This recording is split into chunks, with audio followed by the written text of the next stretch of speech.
Well, hello there. Good afternoon, people. How are we doing? Oh, come on. I know it's a bad moment, but let's try this, okay? Stretch your hands. I'll start from here. Stretch your hands. Ready, guys? Okay? Let's do this. Come on, people. How are we doing? How are we doing? Hey, you have to answer this part. How are we doing? No, no, no. Okay, I'm going to sit here until we get this right, okay? Are we going to get it right? How are we doing? You can do better. Come on. Let me put this straight. This is the best stage right now in the whole conference. And we have to show people that it is the best stage, okay? So I need you to help me. So, how are we doing? Now we're talking. There we go. Thank you very much. See, it feels better, right? Don't you feel better now?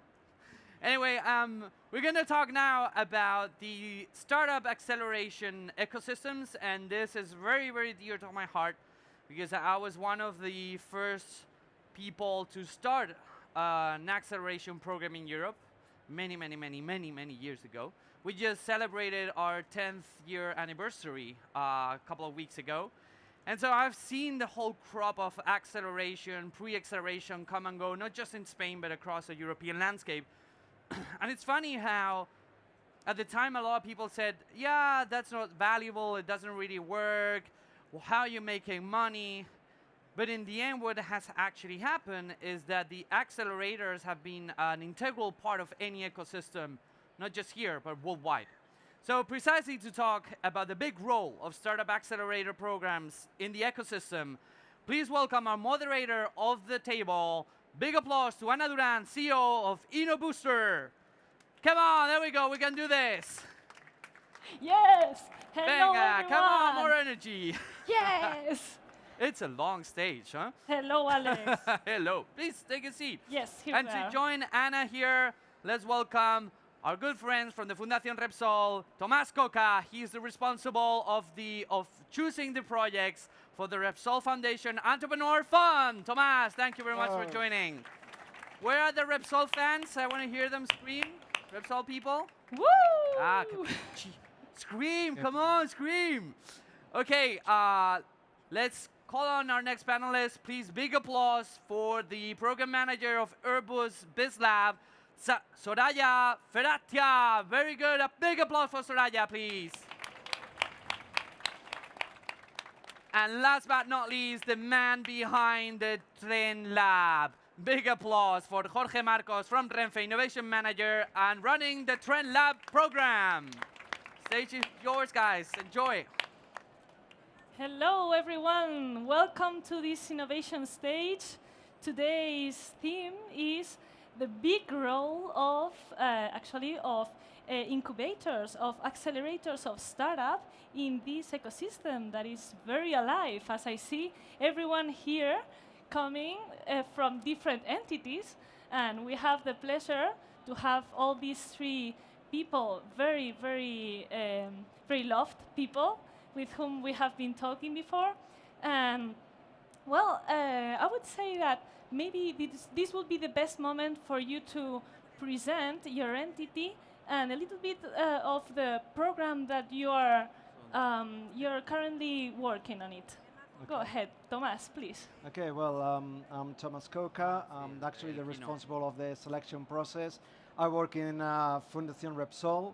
What we do is basically we're trying to lead the energy transition, and we do this by two programs. We actually run the one where I belong, which is the Entrepreneurs Fund.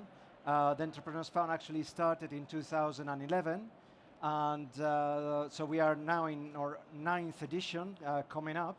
What we do is we help entrepreneurs related to energy, anything to do with mobility, digitalization, and basically we help them economically. We give them 144,000 euros. Not but, bad. Not bad, but the best thing is that we actually don't get any equity of the companies, and we don't take any IP of the companies. So it's, well, we are a foundation, so this is the way we work. We have a second program, which is brand new, which is just came up this last summer, and it's to do with, well, it's called Repsol Social Impact. as I say, is brand new. What we're trying to do there is try to get those entrepreneurs in energy transition, but with a plus of including vulnerable groups within the companies. Okay, so we help them, we invest on them, we develop with them, and we actually accredit them as well. And this is brand new, so it's quite a nice subject as well. Sounds great. Yeah. Repsol Foundation, born in 2011, as I remember. Yeah, the Entrepreneurs Fund started at 2011. Yeah. And with new initiatives all the time growing Yeah, on. with new initiatives. Yeah, we are startups as well, so we need to change. Very good. Thank you very much. Soraya, tell us about your program and all the initiatives that you are currently going on. Of course. Everyone hears me well? Okay, cool. So my name is Soraya. I'm working for the Airbus BizLab. What we are doing is that we are accelerating startups together with intrapreneurs. So we exist for 5 years now. We exist in India, in Alemania, in France, and in Madrid. We are doing an acceleration program that lasts 6 months.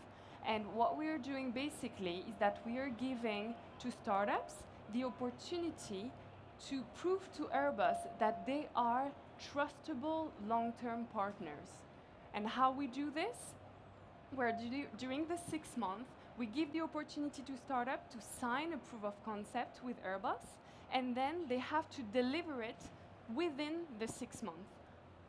If the proof of concept is successful, then Airbus signs bigger contract with the startups. So obviously, you know Airbus, it's a very big company. It's very difficult to get in touch with them, very difficult to make them move. So really, the BizLab is here to facilitate the relationship between Airbus and startups. Very good, very well explained. So Airbus BizLab is like the booster of the relation with Airbus. Yeah, exactly. And just one thing, you have said before, we are as well financing the proof of concept up to 50,000 euros and completely equity free, which is, we think, fair for the startups and fair as well regarding Airbus. Very good. What about REFE and Trend Lab initiative? Jorge, you can tell us about that? Yes, it's a pleasure to tell you about Trend Lab.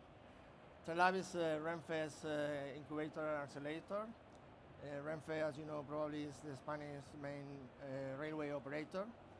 We are in the changing phase. We are moving from a traditional railway operator to a model of integrated mobility operator.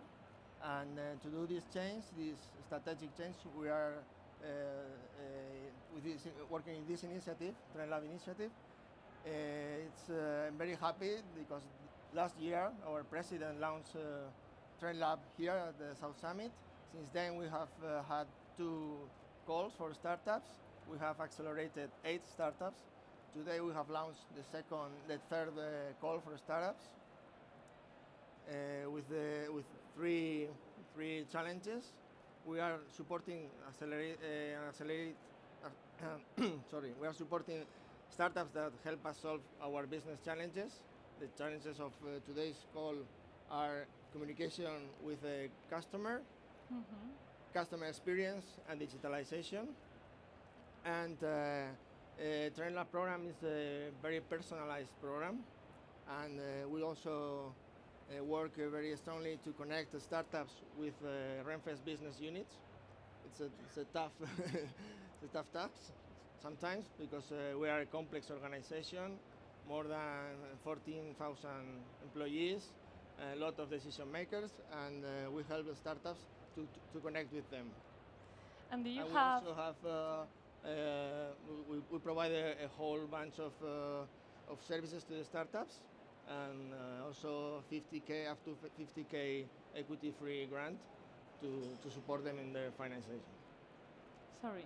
So equity free, as you Yeah, said. equity free. Okay, if you see, all the 3 accelerators that we have here are equity free, which is a very big benefit for the companies that want to be part of an acceleration program so that they don't lose their control until they finish this acceleration program, and maybe there is a possibility of investing, but it's not mandatory. It's just a possibility. All right. So tell us, for example, Jorge, if you want to continue to talk about what happens with entrepreneurs that start this acceleration program with you, and this acceleration at the end, after 6 months, finishes, right? So what happened afterwards? What the relation do you have? Is there any contract relation that you can foresee? Okay, in fact, the relationship does not end at the end of the 6 months of the acceleration.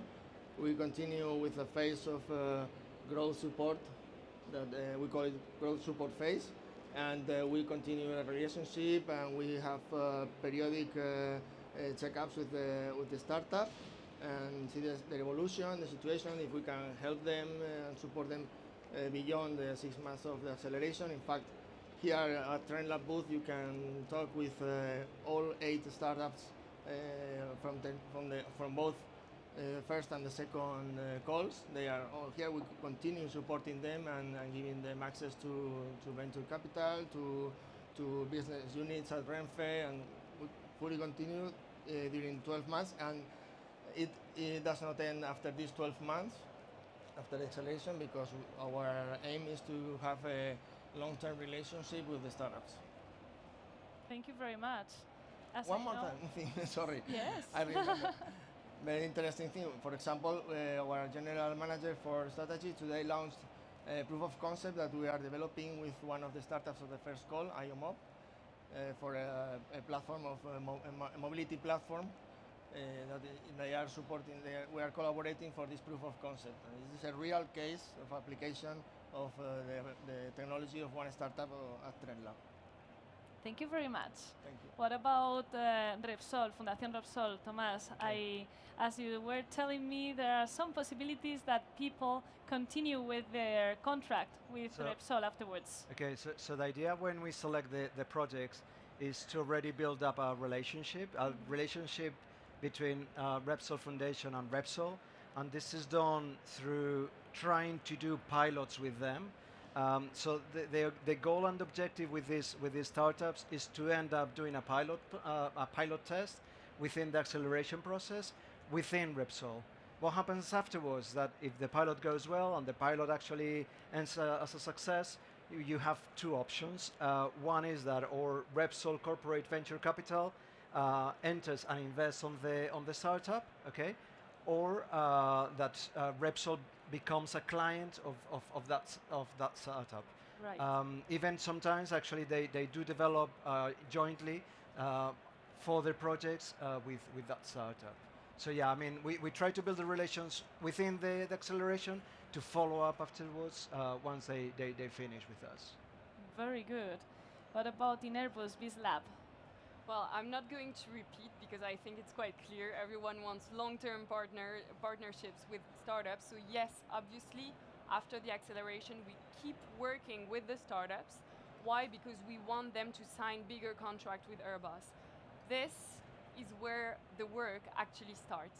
I mean, you can imagine a big company like Airbus doing aircraft, doing satellite imageries, etc. It's difficult sometimes for our people to sit with the startups and like young entrepreneur and consider that they are their equal.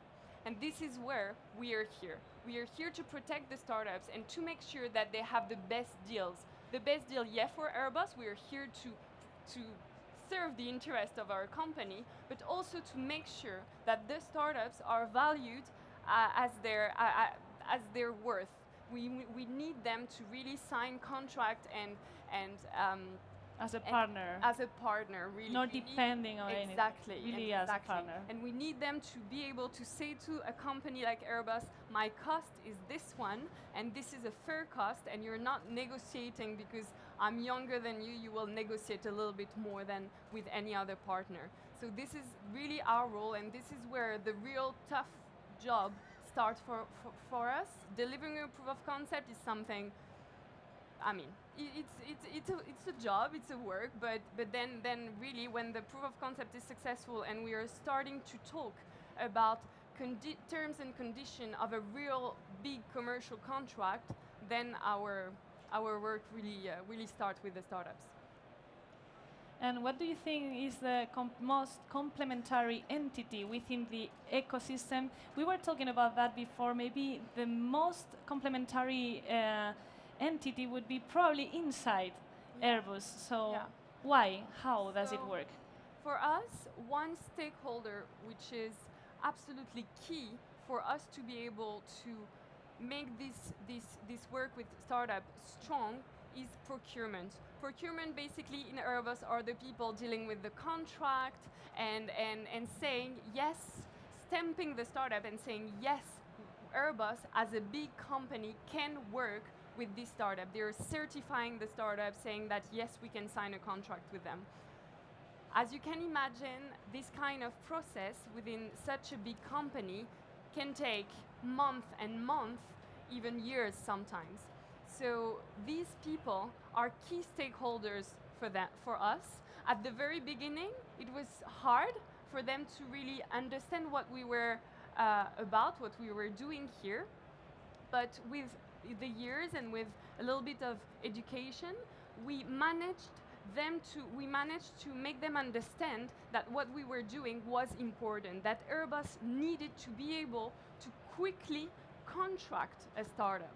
And this is now they're one of our best partners within Airbus, and we really enjoy working with them because yes, they might be not the fanciest person within a big company, but at the end they are key partners and key stakeholders. Thank you. What about you, Jorge? What do you think? Who do you think is the best stakeholder that is more complementary with Renfe, with TrendLab? Yeah, okay. Since we started to work in open innovation, we are open to collaborate with every stakeholder in the ecosystem. Especially, we have a strong relationship with ADIF, the railways administration, obviously. But we're in contact with universities, research institutions, and and we want to have a privileged relationship with the startups, obviously. And one thing that I didn't mention before, but is very important in this complementary relationship, is that we assign a specialized mentor in Renfe to every of the startups that are in the program, and this person has the key role to open doors within the organization, to find the right people, to show the product, to make the pitch, and to introduce the solutions of the startup. And also the mentor is transferring knowledge and know-how about the market and Renfe's vision and Renfe's strategy in order to have a win-win collaboration. Very good. Thank you very much. What do you think, Thomas, is the best thing an entrepreneur or a startup should do to be part of your program?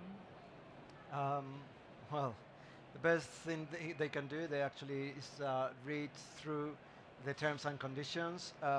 Basically, in the terms and conditions, every time we put a new call, it's all the scopes that Repsol is going to be working on. I mean, we are very close with Repsol, so there are scopes that are actually working on, they want to develop, and they do it through our help as well. So the first thing is read the terms and conditions. Obviously, you need to have innovation, you need to be disruptive in your project, but clearly you have to have a solution for a problem. I mean, Exactly. if there is no problem, just don't give me a solution because there's no problem, you'll find it, okay? So, as I say, innovation is key, disruptive projects are key. Obviously, you need to keep a balance between team and finance and business, but especially solving a problem, okay, a real problem. Being in the within scope. Yeah. All right, thank you very much. Go ahead, Soraya. Tell us, what would be the best thing to do? To enter our accelerator. Yes. I would say be bold. We are trying to transform the aerospace industry. We are trying to create the future of this massive industry. So obviously, we won't do it with people who are scared, people who don't want to take risk. So take risk, be bold, be visionary, and be a little bit crazy. And I'm sure we'll be more than happy to hear about you if you have this type of personality. these are the kind of people we need to change the world for good and to change our industry for good. Thank you. What about Renfe and Tren Lab? Because Renfe and Tren Lab is very focused not only in trains but in mobility, logistics, and transport, right? That's it. So let's see, what would be the best advice for this future entrepreneur or future startup to get in your program? Okay, these three markets, mobility, transportation, and logistics, they are changing continuously. These markets are in a very passionate moment from my point of view, because we are seeing a lot of changes and new entrants from different sectors that are entering into mobility, and it's not anymore like it was. So we don't need to change this market because it is changing already. We need startups that help us to lead the change. And in that sense, I want to encourage the startups to come and to talk with us at TrendLab booth, and to know the call that we opened today, or check it at trendlab.com.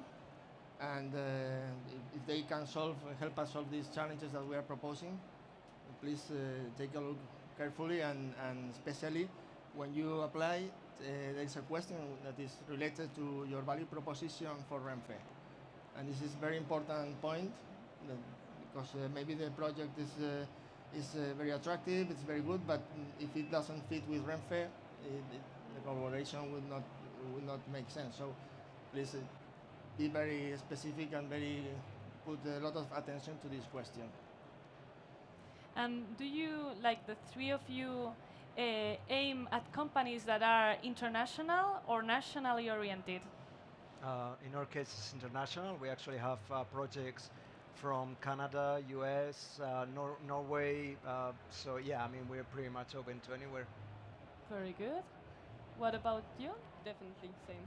International, absolutely. Okay.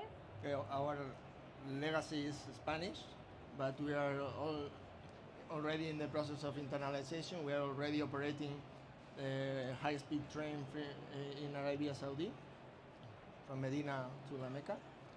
And we are also helping the development of the first private high-speed line in the world, that is in Texas, from Houston to Dallas.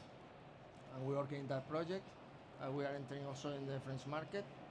And we are at the beginning of a really interesting story of internalization. And the startups that we are looking for are not necessarily from the world. I mean, we have international approach.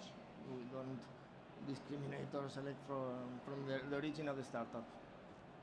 Very good. So international companies are super welcome to participate in those programs. Definitely. And well, I would ask you, how would you define yourself, Thomas? I mean, yourself as an entity, not as a person, not Yeah. personally in deep, but as an entity. How would you define you, like, to capture the attention of this public that could be interested in participating in your program? Well, I would say that we are trying to lead the energy transition, so that's something very important. We do it with, as I say, with IP free and equity free. Okay, but one thing that coming back to the question of the ecosystem, I think is worth mentioning from basically our indicators through the startups. You can imagine how we move in the ecosystem when we actually put €1 in you, and you're actually making €4 through investment. So it's quite important that, so that means that people, investors, and private and public are actually trusting the projects that are going through the Entrepreneurs Fund in Fundación Repsol. So let's say very productive investments, right? Yeah. And it's not ours, actually. It's actually outside investors and investing in our projects. So it's good. It's challenging. Very good. Soraya? For me, it would be aerospace. If you have a company and you relate with this word, aerospace, then please come to us. International, definitely. If you feel that Madrid is not your market, Spain is not your market, well, we are in India, we are in Africa, we are in Germany, we are in France. we are hosting people from Israel, from the States. Just tell us. Airbus is pretty much everywhere, so if you are aerospace focused, if you have international ambition, BizLab should be the home for you. Also, we are focused on business. Business is really our word, our focus, definitely. You come to the BizLab, yes, you will have some experts helping you with your technology, etc. If you need it, you will have it, but the main goal of our accelerator is to create business between Airbus and between startups. So if you want to make business, if you have international ambitions, and if you relate to aerospace, please come and talk to me. All right. What about TrendLab, Jorge? Tell us about what would be the best adjectives that you would say. This is how I can define TrendLab. This is the best way of understanding. 2 words. TrendLab is personalized and connected. Personalized because we provide a completely personalized program to the startups. We analyze the needs of every of the startups that are in the program, and we propose a completely customized milestone plan in which we define the need, the mentoring that every startup needs, and the other connected because we connect with the key decision makers at Renfe to make it possible, and not only at Renfe, we also connect to the other companies in the ecosystem, in the railway ecosystem, in the mobility ecosystem, and as I said, I encourage everybody that feels that can help us to lead the change in the mobility and transportation and logistics market. Please come and let's talk. Personalized and connected. This is actually one of the most important things that startups usually are looking for, to see that their business is seen not as a number, but as a real business that needs different things than another business that is close to them.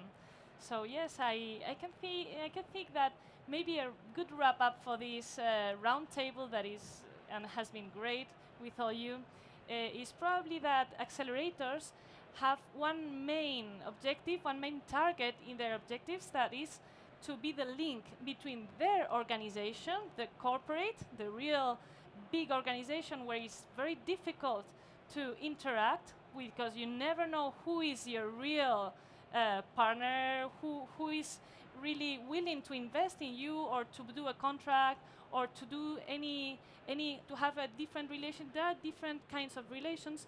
Well, let's say that the accelerators are this link with these corporates that are very often different to talk to.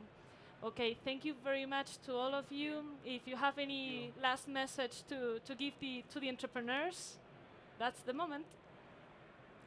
Well, just one thing to say, for us entrepreneurs, it's always a mix between happiness and frustration. So, we try to combine those both, but try always to keep the happy part on the projects, okay? Because it's important for your motivation. This is very good. Do not get frustrated. No. Be resilient, resistant to the failing, no problem. You can fail 5 times and you can go for success in the 6th time. There's no problem. For me, it would be follow your instincts. I think that we are now building a massive ecosystem, European ecosystem around startups. So everyone will have their opinion about what you're doing, if it's good, if it's not good, how you should do things. I think the only person who knows where you should go and how you should do it is yourself. Your guts tell you a lot when you know how to listen to them. So just do it. Mm-hmm. Very good. From my side, just say that that to enter into relationship with a big corporation is difficult. This is why we are here. So please don't hesitate to come and talk to us because we are there to help. Yeah. Are you available in internet? Ready, available for them? Yeah. Absolutely. Easy we to have contact. booths. Just contact and that's it. Yeah, and we have booth over Yeah, there, yeah. so you can come and visit us. Very good. Please do so. Well, is there any question that maybe someone in the public will be interested in ask? Anything from the public? Yes? Can you share some criteria you use to select startup to join? Criteria for Selecting startup? for the selection of startups. Yes, in 10 seconds. Yeah, okay. Well, the criteria, well, as I say, is all about keeping the balance between team, keeping the balance between your business model, and keeping the balance with the finance of the project. Okay? And especially, it needs to be disruptive, and that's it. Yeah. Disruption and balance. Yes. From our side, the team is very important. Also, the innovation behind the product.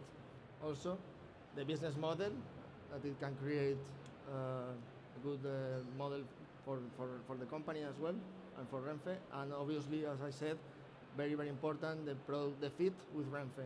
How your proposal can help us solve our challenges.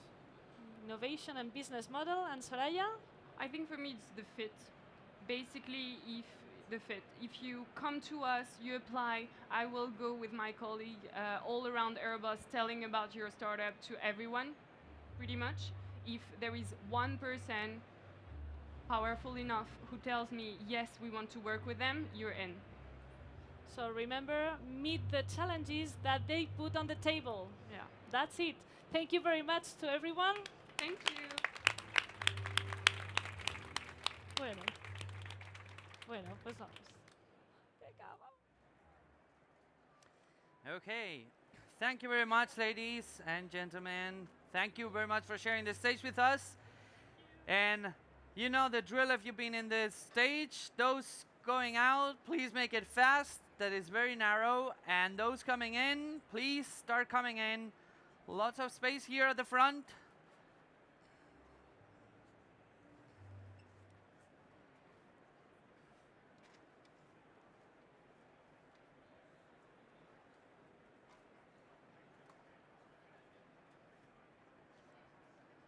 Very good. Still some space here at the front.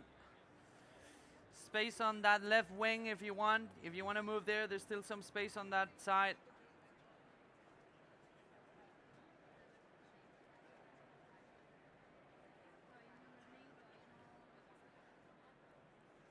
Okay, plenty of free space here on the left. Okay, we're nearly set. Over there at the left, you still have a lot of free space on the road. There we go. Thank you, guys. Okay. So, corporate's drawing so much attention. I'm just going to give you guys shit. So, we're going to start with our next panel. And it's titled, How Can Corporations Support and Encourage Ecosystem Innovation? And this is very close theme to my heart because 10 years ago when we were doing startups and we went to talk to corporates, you know what did they answer us? Anyone has any clue what they told us? I'm not going to say what they told us, but let's say it wasn't very nice. But now the world is a different world. And we're changing, and there's a lot of collaboration between the ecosystem and the corporations, which I'm extremely happy to see going on. So, to talk precisely about these topics, please let's welcome our moderator, Arantzazu Rodriguez Ruiz, Open Innovation Manager at Sacyr. Big applause. Thank you, Arantzazu, for joining us. And to join you in your panel, big applause for Jordi Scruela, Innovation Manager at Correos. Jordi, always a pleasure. Let's give a big applause also to Silvia Mendez, Innovation Hub of Europe for Enel, Innovation Manager. Thank you, Silvia. And of course, our good friends, Mr. Iberia. Big applause to the Head of Innovation and Digital Transformation, Ignacio Tobar del Mármol, Iberia. And last but not least, running venture partnerships for Visa. Big applause to Glyn Baker. Thank you, Glyn, for joining us. Stage is yours. Thank you. Welcome, everyone. Thank you, South Summit, for the invitation. For me, it's a pleasure being here talking with some old friends and some new ones. And that's what the summit offers us. It gives us the opportunity to connect, and that's what the panel is also about. It's about making the right connections And to talk about how can corporations support and encourage ecosystem innovation, we have 4 true believers in open innovation, and I think they will introduce themselves better than myself. So please, Jordi, can you tell us about? Hey, it's okay. Okay, okay. No, I mean, for me it's the Change the same. order. So for Jordi, My name is Jordi Escuela. I'm in charge of innovation in Correos. And part of this innovation is entrepreneurship. Cool. Thanks very much, Arantxa. It's a big pleasure to be here on the stage with you guys. I'm Silvia Mendez. I'm part of the Enel Innovation Hub Europe. I don't know if Enel maybe sounds familiar to you, but basically we are operating in Spain with Endesa. We are the first utility in Spain, first in Europe and 5 worldwide. In terms of open innovation function, basically we are composed by a network of 10 hubs right now, okay? 2 in United States, 1 in Silicon Valley, 1 in Boston, Chile, Brazil, 3 in Italy, 1 in Russia, 1 in Tel Aviv, and mine in Europe. And basically we are responsible for the scouting of European startups, looking for win-win collaboration just to get into commercial agreements. So our model is, I would say, super simple. great. Ignacio. Hi everyone, I'm Nacho Tobar. I'm the head of innovation and digital transformation for Iberia. You may know me because I was before venture capitalist. I used to be part of some Pataventus here in Madrid, and now I'm part of the best airline globally, right? So just, I think you know Iberia, we are part of IAG as a group, together with Vueling in Barcelona, together with Iberia Express in Spain, British Airways in London, Aer Lingus in Ireland. So many metrics to say, 100 customers a year, that is really, really important for us, and I think that's it. As Iberia, 70,000 employees, and great, so good to see you. Yeah. Hi, my name's Glenn Baker. I work for Visa. I look after venture partnerships in Europe, so that means that we're looking externally for innovation, and sometimes we give them money. So, nice people to know. Thank you very much. Thank you all. And then, guys, what do you think we, big corporations, have to consider when defining our innovation ecosystem? So, is there a unique ecosystem for every company? Do they have something particular for each company? So, do we have to keep the culture in our minds? So, what do you think? Who started? I go first? You do go Okay. first. I mean, our open innovation area is mature enough, I would say, because it's 7 years old right now. So we are not a baby anymore. So based on this, many lessons learned came up from this journey. It's been exciting, but it's been crazy at the same time. And yeah, I would say there are 2 main things to have in consideration. First of all, to have a clear idea about what kind of value do you want to add to your company. Be aligned also with the strategy of the company, it's super relevant. Yeah. And the third point could be to have an innovation top manager team in every single business line. Afterwards, it's super easy to define the KPI, super easy, pretty much, okay? And also the innovation probably will make sense, okay? Because open innovation right now is, it's booming, it's super trendy. And sometimes it seems to be something really cosmetic or a buzzword. And double check what's behind, the message behind, because the innovation, if the innovation does not become business, it isn't worth it at all. So, and rapidly going to your second question, for me the unique, what we have in common right now is the global perspective we have of the open innovation world right now. Exactly. It's a kind of,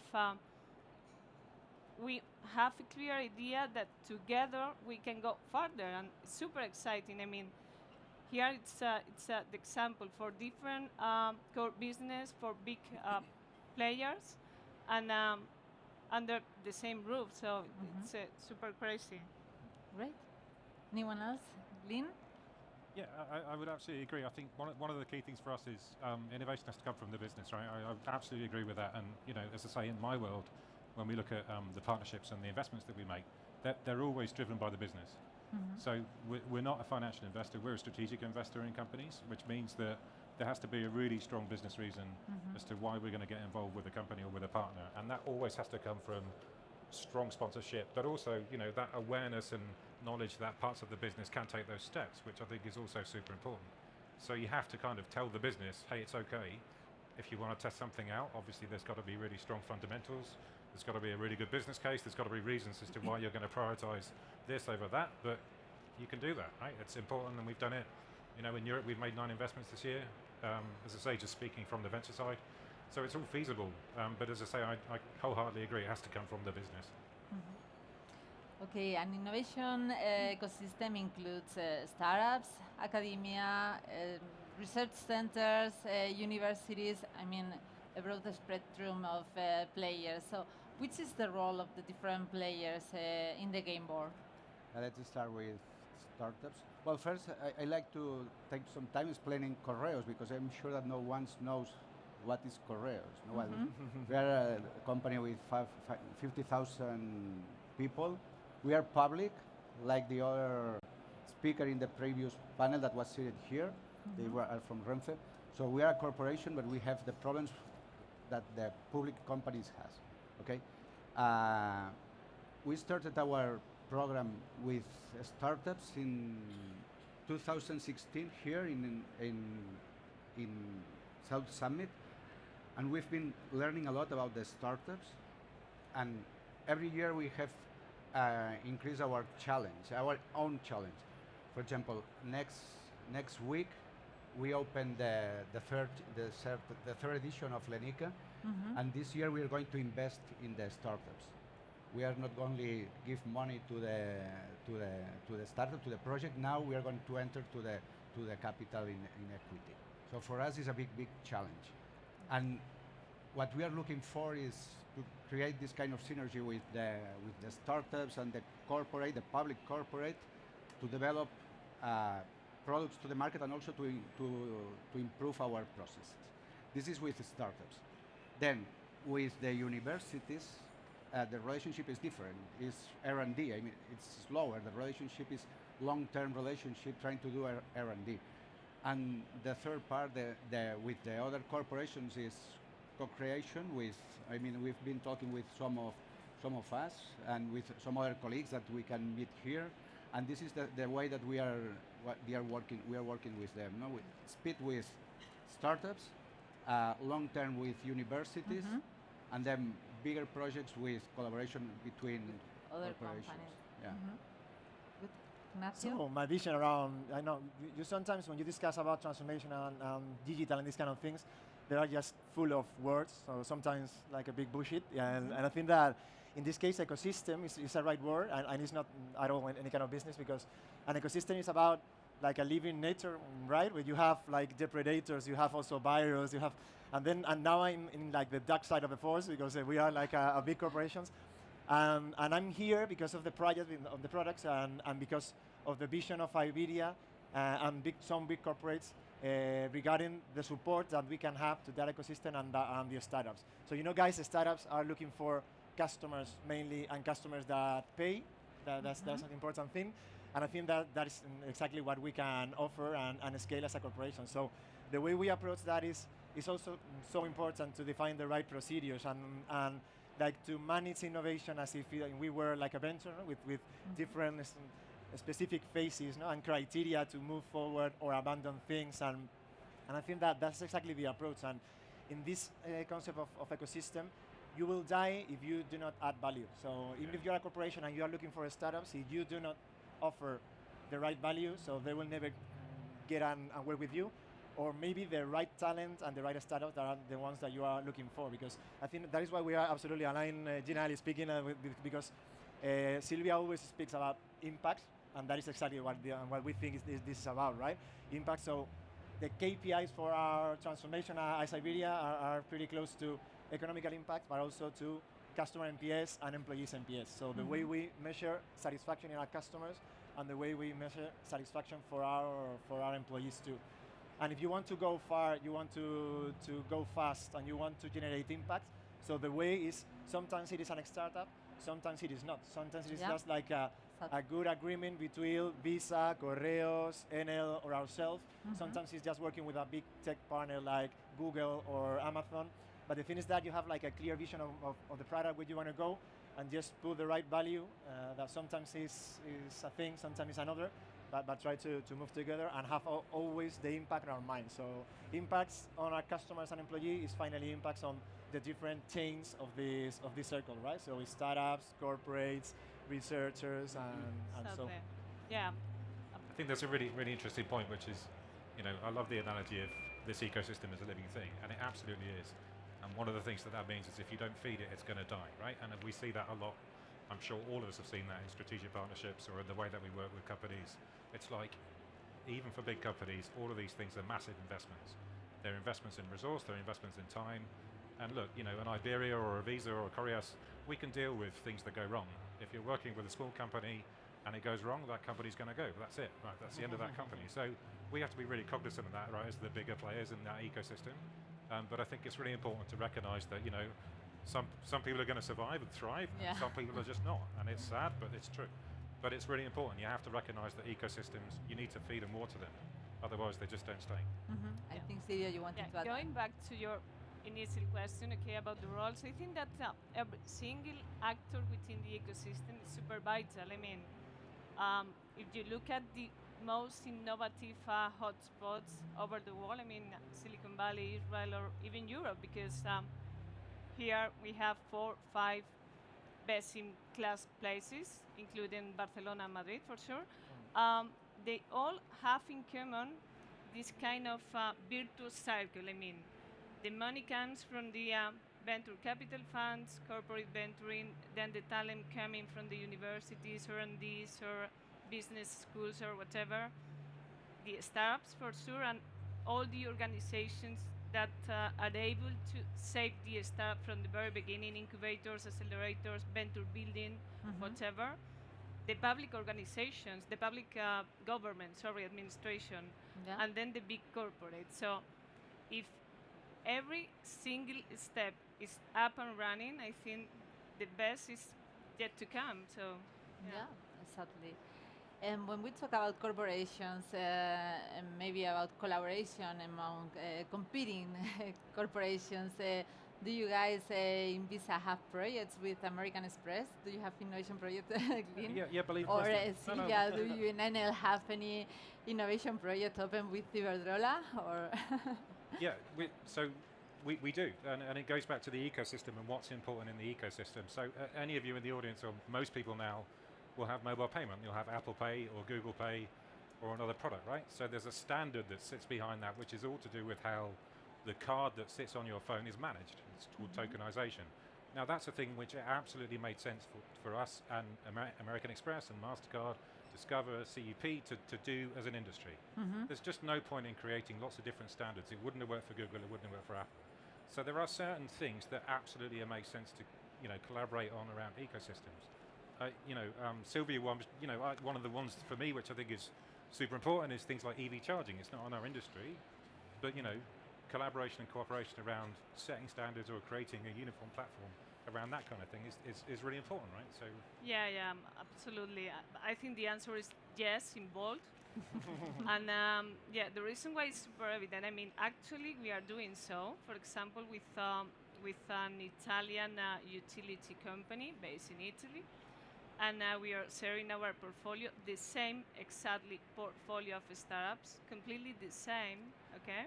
So I think it's, it's time for co-creating, for collaborating. There is no choice. So it's what I said at the very beginning is, together we are able to go farther. So the answer is definitely yes. So I would say that it is not a matter of you thinking about it, but doing it. I think we should do all this, and it's mandatory for all of us.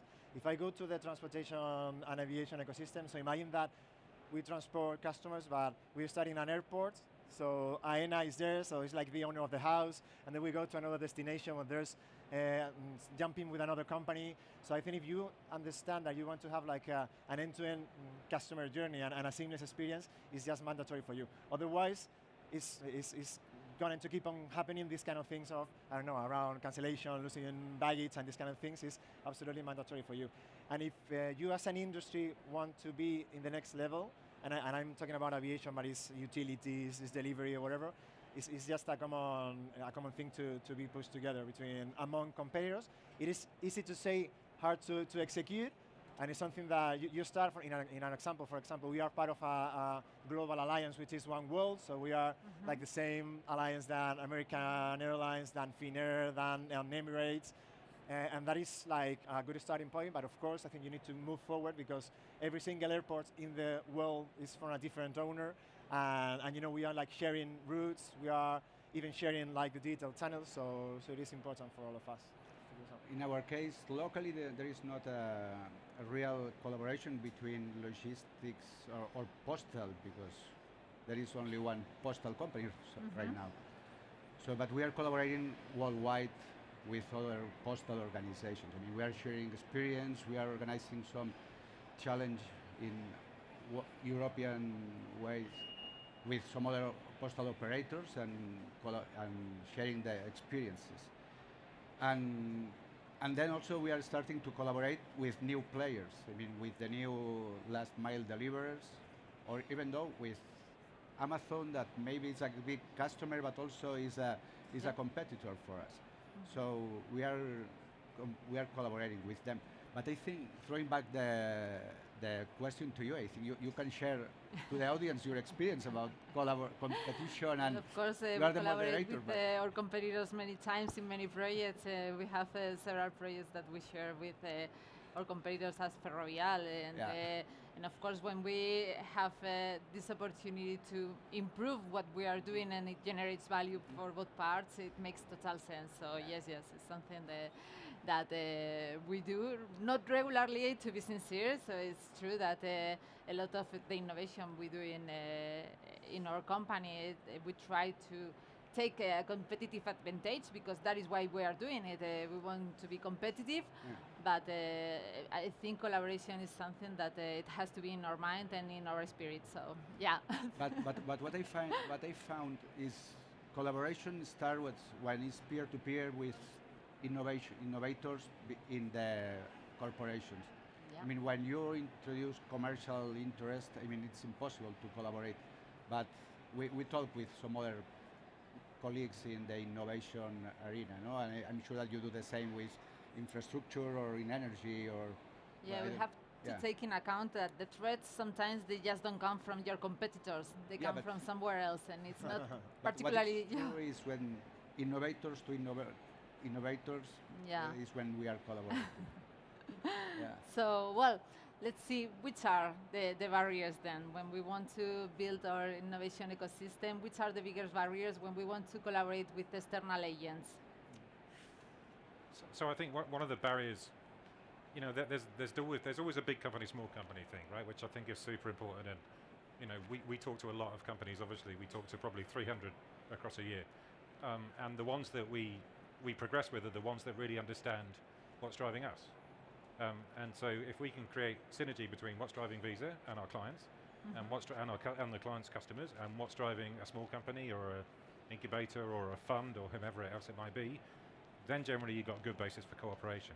I think, you know, when we have people who come to us and say, you know, we run a global network that moves, you know, trillions of dollars a year, right? And if people come and say, we can do that better than you, we're a little more skeptical. So I think if you look at barriers for us, it's about really alignment around, you know, business objectives, commercial objectives, and really again going back to the ecosystem thing. It's can you get everybody all lined up in a row, and the minute you can do that, you're going to win, and that's what we like. We like to find those winning paths. We like to win. We like to win. So yeah. I think the big challenge in my opinion, is about execution and delivery. Yeah. So that is. Now we were discussing about like common opportunities, so it is great, so we can do these things together and together with you, and there's like an holistic vision or something, blah, blah, blah. Let's have a meeting next week, and then we see each other in the next South Summit, no, in a year, and say, do you remember that idea that we were discussing a year ago? So what happened with that? And I think that's the most important thing. I think it's not, in our case at least, it's not a matter of just creativity and setting the right pipeline and ideas, but understanding and getting the right partners to get the shit done, right? So to get there easily and to have the impact that we were mentioning. So that is important because you sometimes work together with a startup, and maybe it is too early for them or too early for you, and you can just kill one startup in a week, or they can just generate you so much pain that you just lose 1,000 customers because some kind of process is not like designed well enough or executed well enough. So I think it's about execution, right partner, vision. And if you have the vision and you have the good idea, just move fast and try to execute. Go for it. That's it. Yeah, I think from the big corporate perspective, we have to be really humble on this journey of open innovation. I mean, especially when we are speaking about our flows, okay? It's the case of, I'm going to speak about the procurement process, for example, when you are collaborating with the startups.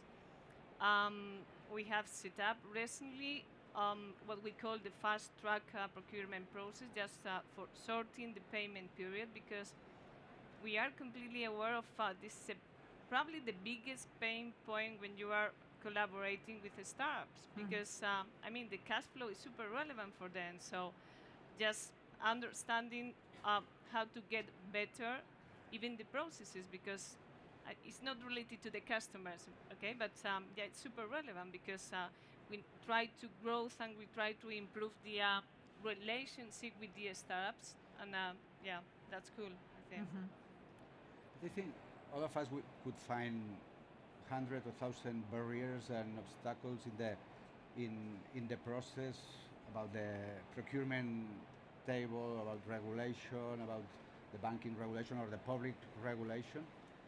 But at the end, it's only excuses. I mean, you has to be focused in the project, in the startup. It's startup centric. I think you have to take care about what you develop is interesting for startups and for you, and forget all the barriers, because we could find so many excuses to don't do to be part of the ecosystem, and we have to be thinking in the collaboration thing. Don't talk about barriers, because anyone can find thousands of them. So the barrier is thinking only on the barriers. Yeah, no, that's the big one. So, and then why are you here, guys? Why are you looking here in an event like South Summit? What are you looking for? Are you looking for collaboration with the startups, obviously? But what else? What do you expect from your time here in South Summit? Anyone, I mean. I think we are sponsoring South Summit since the very beginning, I would say, since the first edition. So, I mean, it becomes a tradition within my company. But what we love the most, I would say, is the business you are able to do. There are many tracks of interest in our core business, so it's super interesting. And on the other hand, I would say we have a big responsibility on the community. So, I mean, we are really committed to the community, to make it happen, to make it bigger. I mean, to spread the voice, to gain exposure, and yeah. And I think my boss is not here, and the parties are amazing. In a case, sorry. Please. So I think that we are here, as many of the startups that I know that are already here, just to change the world. So I think exactly. So starting with aviation and then moving to travel and then changing the world. So the thing here is that it's a great starting point to do so, and it's a great point to share the kind of products that you are launching. For example, we launched on Tuesday a new WhatsApp chatbot for Iberia. So please be beta testers and try that. Yeah, my team is thrilled with that. Oh, really? They tell me, okay, you have to go to Iberia. Really, that's it. Yes. So this is about like showing what you have and listening to your customers, which is happening. You know, something is like Iberia, yes, and it's doing me so. Iberia, and so recommendation, doing network for sure, these kind of things. Also funding, you know, also talent. I think is one of the most important things for us. So the people that we meet here, not just about startups, but corporations, funds, globally. So this is like starting with the southern, like Europe, but also Latin America, which is like a huge market and really, really important for us. So let's change the world together. Okay. So I think maybe we have a slightly different perspective. I have a different perspective, which is it's really important for us because, you know, we operate in the world of commerce, right? We help people move money from one place to another. That's all we do.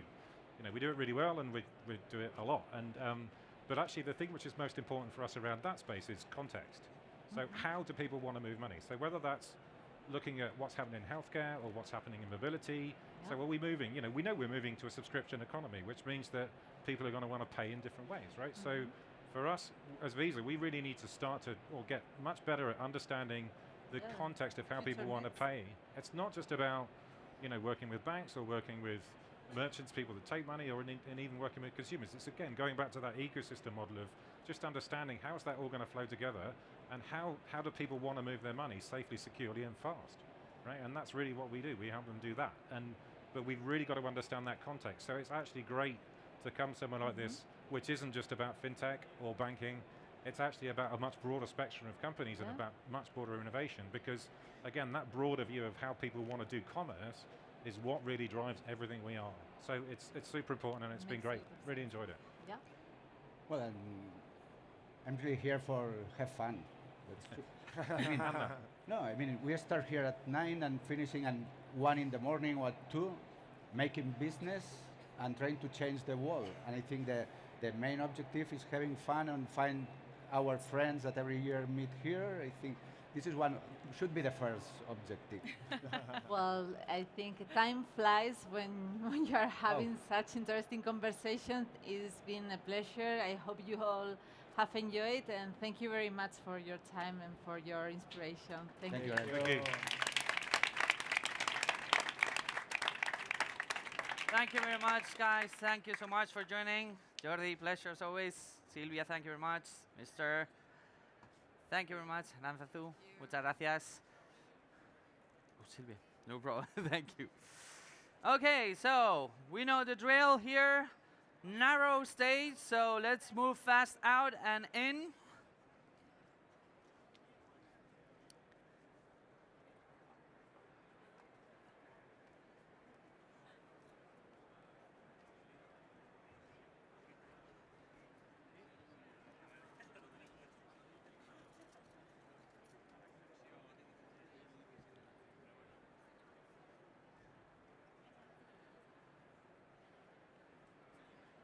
Okay. Free space on the left side also. Still free space on the front row. Please, if you guys are going to have a conversation, move it outside. Okay. Free space here in the front row to the left, guys. You have free space over there.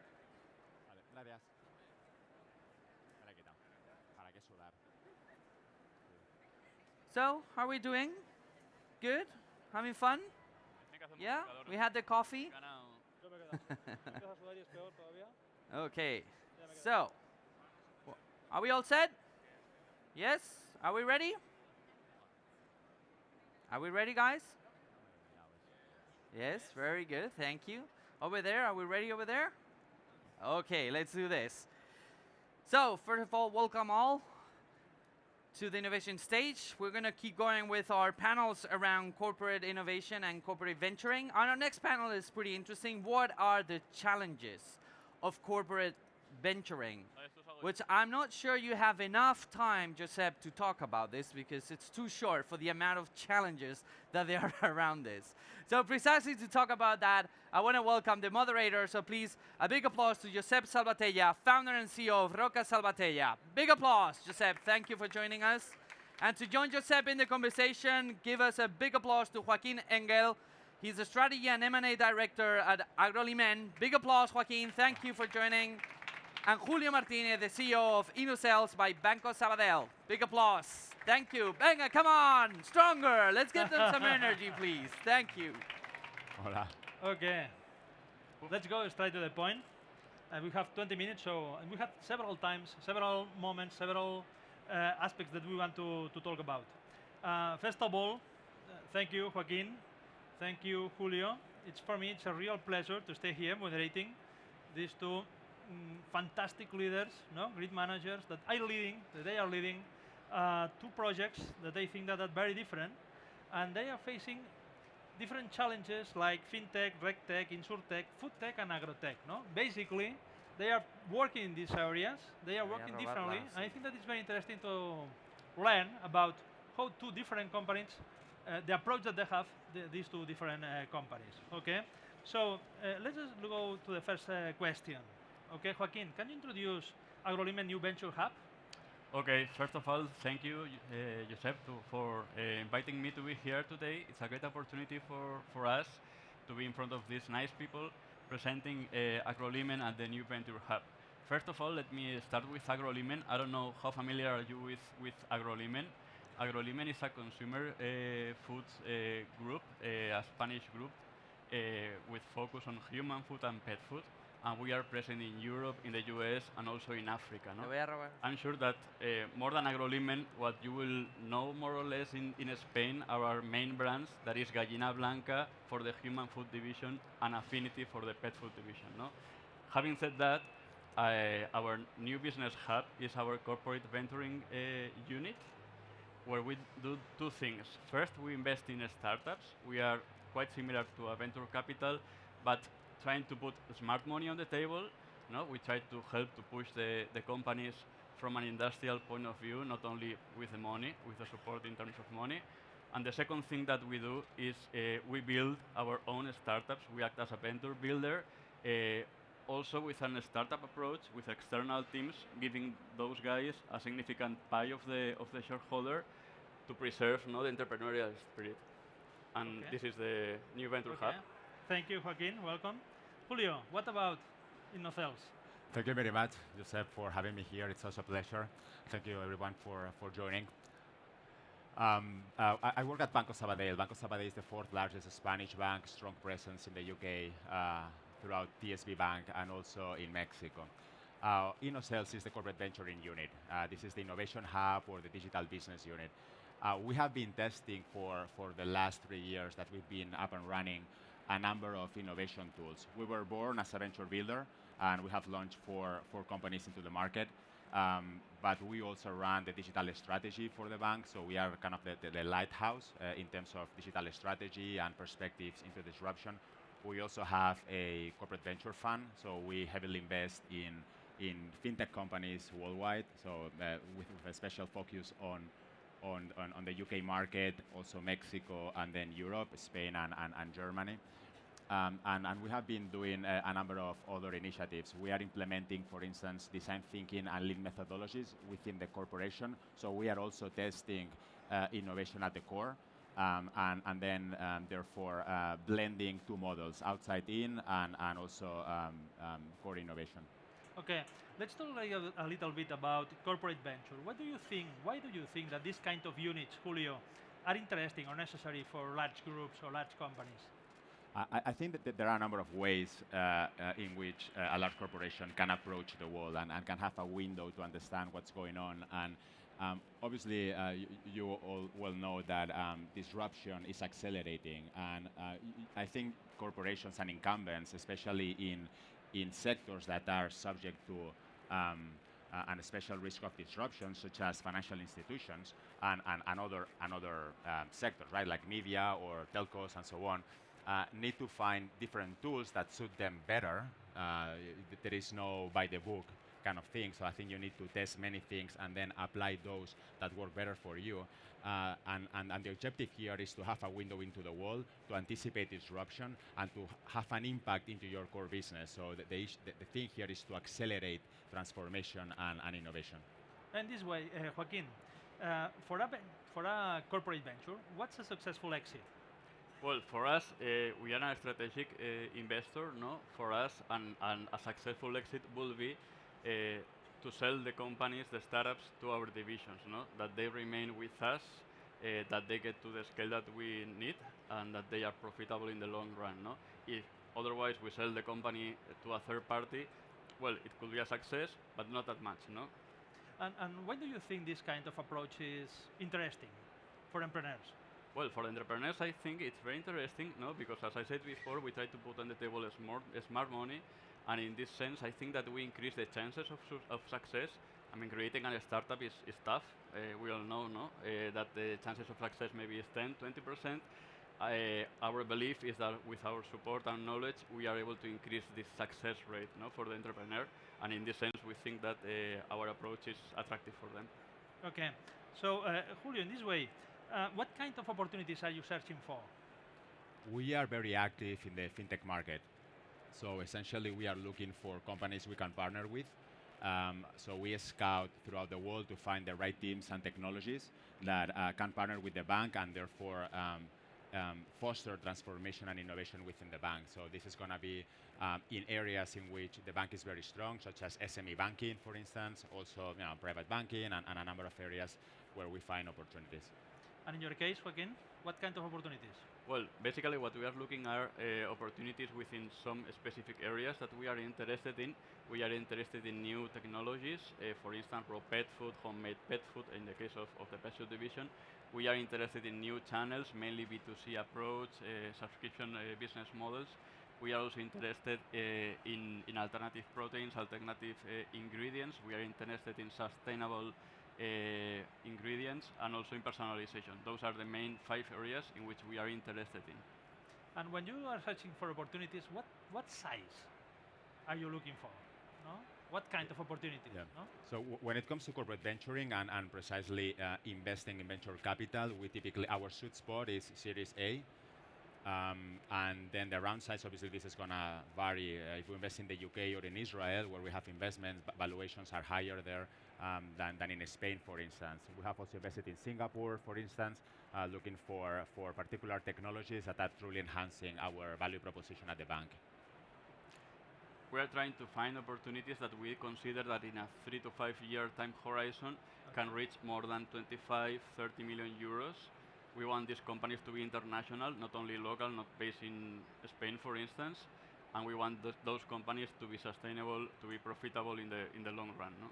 I think that probably you have a funnel for initiatives. No? How does it work? So, a funnel essentially, I think of a funnel in terms of competition, right? So Yeah. we use a number of innovation tools, as I said, but the opportunity cost is high.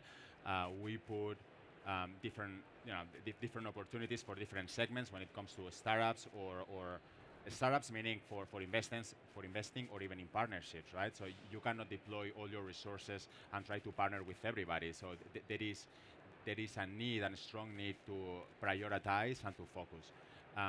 That would be my first thought, and my second thought would be how you think of innovation as a portfolio, and then how the different. I try to very actively manage the portfolio, right? So if I see that venture capital or partnerships are producing more results than another initiatives, such as investing in funds, no? Doing a fund of fund strategy, which we've done, or whatever it is, or venture building, or any of the tools we've done, M&A, then you want to go all in, right? And fully exhaust the opportunity there. So essentially, yeah, we try to maximize returns. Okay, in your case, Joaquin? In our case, we have 2 approaches, the proactive and the reactive. Obviously, we try to be very proactive. We try to define in what areas we are interested, and we systematically look for opportunities in our core geographies within these opportunities. No, we try to contact or to meet with all the startups that we find in this area. We try to compare metrics, KPIs, the teams, etc., and to choose what we think that will be the successful startup and try to invest in this company. For the reactive, obviously we come to events, we partner with the universities, etc., and we receive a lot of leads, no? Okay. But we rely more on the proactive approach. Okay. So basically, you incubate, no? You develop, you invest, and probably you generate operations of M&A. What kind of what do you prioritize? What do you prefer? Investing, M&As, incubation. Or incubating? I wouldn't pick one, right? So each problem needs a particular solution. So for instance, if you identify a startup that has an offering that is super core to the bank and that you truly want to deploy that technology or solution to your whole user base, then the conversation turns out to be very strategic, right? So you probably want to have a majority stake. So the positioning then is going to be, okay, can we be the acquirer of choice? Are we an attractive acquirer for this entrepreneurial team? And can they go and exit to us? We've done that in a couple of situations. For instance, so for that solution, for that problem, we have come across this solution. Then my view here is you need to allow time for the corporation and yourself to learn about that, right? So it's not, okay, I go nuts with M&A and then we try to buy a lot of companies. This is a process that you need to truly reflect on and learn from your mistakes and also the positive things that you have done. So basically, I don't think of tools in the portfolio that are better than others. I truly think of what's the solution that I need to find for the corporate for this particular problem that the corporate is facing. Okay. In our case, unless it's very core to the business, or unless we have a very clear competitive advantage, why we think that we can succeed in this opportunity, we always prefer to invest in startups instead of creating our own startups. I think it's much more efficient. The talent is out there, and the entrepreneurial spirit is critical to this success story. Okay, you have an industrial approach, basically, no? So, how does it fit with VCs or entrepreneurs' mentality, no? Yeah, that's how do you manage that?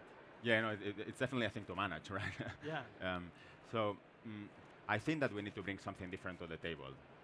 In our case, we are purists, so we feel very strongly about going to the market with very standard terms. So we align very easily with financial VCs and with entrepreneurs. So in our case, when we have, for instance, co-invested with other corporates, we have fought against ROFOs, for instance, rights of first refusal, exclusivities, anything in general that can jeopardize the growth of the startup or the exit. So we come from an industrial perspective, but we don't allow our strategic interest to get to mingle into the success of the startup. If that's the case, as I mentioned before, then you need to be honest to yourself, and then you need to acquire, right? So you don't want to mask a strategic interest in a deal that needs to be in favor of all the stakeholders in the deal. So I think that we are known in the market for being super standard. We are typically actually leaning by the side of the entrepreneur, typically. So no issues on that front so far. In our case, our approach is basically at the first investment, we act as a financial investor. We take a minority stake, 5 to 10%. Then we get to know the team. We learn about the opportunity. We try to help them. And when we get this trust with the startup, with the entrepreneurs, then we continue investing to reach a 30, 35% stake. And at that precise moment is when we want to get a path to control. No? But at the very beginning, we start without any special rights, just a seat in the board, and we generate this trust before going further. Okay. And could you share with us your 3 main challenges that you are facing in the next couple of years or 3 years?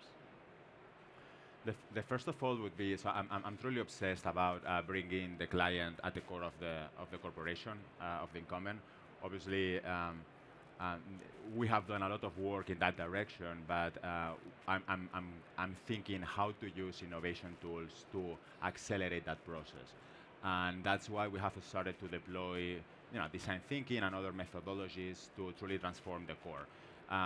Acknowledging that a model that is outside in, which essentially corporate venturing is, has some limitations when it comes to strategic impact, right? So probably, my latest thoughts are, okay, let's combine both worlds. So truly placing the client at the core is my main priority. I would argue that my second priority is to keep up with talent attraction. So we are also hiring. That's, being the talent is competitive, the market is competitive. There is a lot of talent out there, but so we have been blessed. I think we have a dream team. The battle for the talent probably is global, no? It is actually global, right? So, and we have people that have left to start their own company, people that want to, probably work in London for a while. So this is very global. A bunch of us were working abroad, decided to come back to Spain. So different stories. But talent attraction, we are a team of about 40 people, is key, and we have been running for 3 years, and then also retention is now a priority for us. So our performance correlates 100% with talent. Okay, and Joaquin, for you? For us, our main talent is, the first, the second, and the third, I think, is people, and people, no? As he said, talent is critical. In startup, you don't have that many processes, so everything relies on the team, on the people, finding the right person, the right skills, the right culture, leadership, no? I think it's critical for the success of the startup, and also for the success of our hub, no? Having said that, another two challenges will be to change the culture of the company, of the divisions, of the board, because we are a traditional company in this sense, so we have to get the buy-in, no, from the rest of the organization, and with the results we get this thing done. And the last thing is picking the right battles, no, and selecting the right startups when we invest. But above all, people. And finally, talking about conventional companies, how do you manage the cultural, environment in a conventional company and the cultural environment in a startups company? How do you manage that? That's a very interesting question, actually. So InnoSales is a team that is the middle layer, right, that sits between the corporation and startups out there. First of all, as we spoke before, I think it's a matter of resilience, right? So, the InnoSales team and also startups are very pushy. They have strong incentives to move things very fast without considering probably other angles into the problem that need to be considered from a corporate standpoint, especially in a regulated sector where we have a lot of pressure in terms of compliance. So I think it is resilience and persistence, right? So I think these things take years. So management books say that a cultural change takes at least 7 years. So we have been 3 operating. So I think we have to be resilient for 4 more years. Okay, thank you very much, Joaquin. Thank you very much, Julio. I think an applause for them. Thank you, Thank you very much. People coming in and getting out, and also. Thank you very much, guys. Pleasure having you. Thank you so much. Thank you, guys. Thank you, Joaquin. Okay, so let's see if we can speed it up. Getting in, getting out.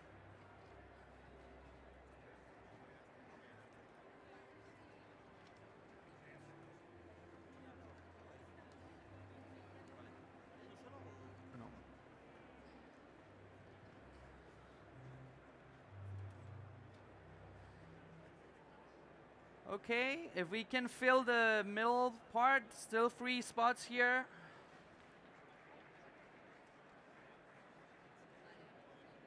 Guys, if you don't mind, because it's getting now late and we don't have as many people because people are in and out, if you can try to concentrate on the middle part, I would really appreciate, and I'm sure the speaker also appreciates. The more people we have right in front, the better.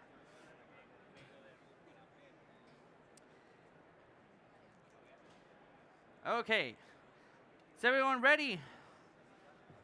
We still have, I was going to say Freight, but no.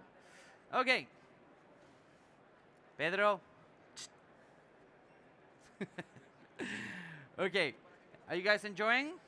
It's end of the day, we're getting there, but I'm very impressed because as someone that has done this many years, it's always when we get to the final moments, people start being very tired, some people leave. So first of all, I think this applause is for you guys for being here. So thank you very much for being here. Applause for you guys. Thank you. It's really, as the people that do this stuff, the speakers and everyone behind this, we really appreciate the energy and still being here. And speaking of energy, and talking about what startups can actually teach big companies, which is a lot. I think you don't have enough time to go over all the things startups could actually say. I want to introduce our next speaker, which has a stellar track record in many different areas. I was actually very surprised. He started his degree in Dartmouth College in biology. Surprisingly, Dartmouth College is it's where AI was originally posed, and a lot of the theory around system thinking in biology and ecosystems also came from Dartmouth College. He's also a fellow alumni from Berkeley, so go Bears. He was an MBA at Walter Haas Business School at Berkeley. But then he had a stellar record in different companies, SVP of Business Development at Crystal Bioscience. He was also the VP of Corporate and Business Development and Head of Strategic Research at Bio-Rad Labs.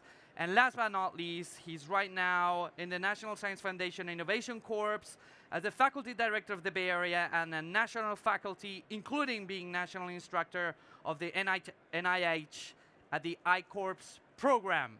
So please give us a really big applause for our next speaker, Mr. Todd Morrell. Thank you all. Thank you. And I think we also have to thank Alex, because you may not know it, but he's been doing this for 2 days. He has to come out every 15 minutes and be enthusiastic. So could everyone please give Alex a round of applause? Good. Thank you. Excellent. And as he pointed out, it's the end of the day. I'm going to go pretty quick. I'm going to cover a lot of things pretty fast, but there's a little treat at the very end of the talk. So if you stay until the end, if you can stand it and stay until the end, there's a little bit of fun at the end.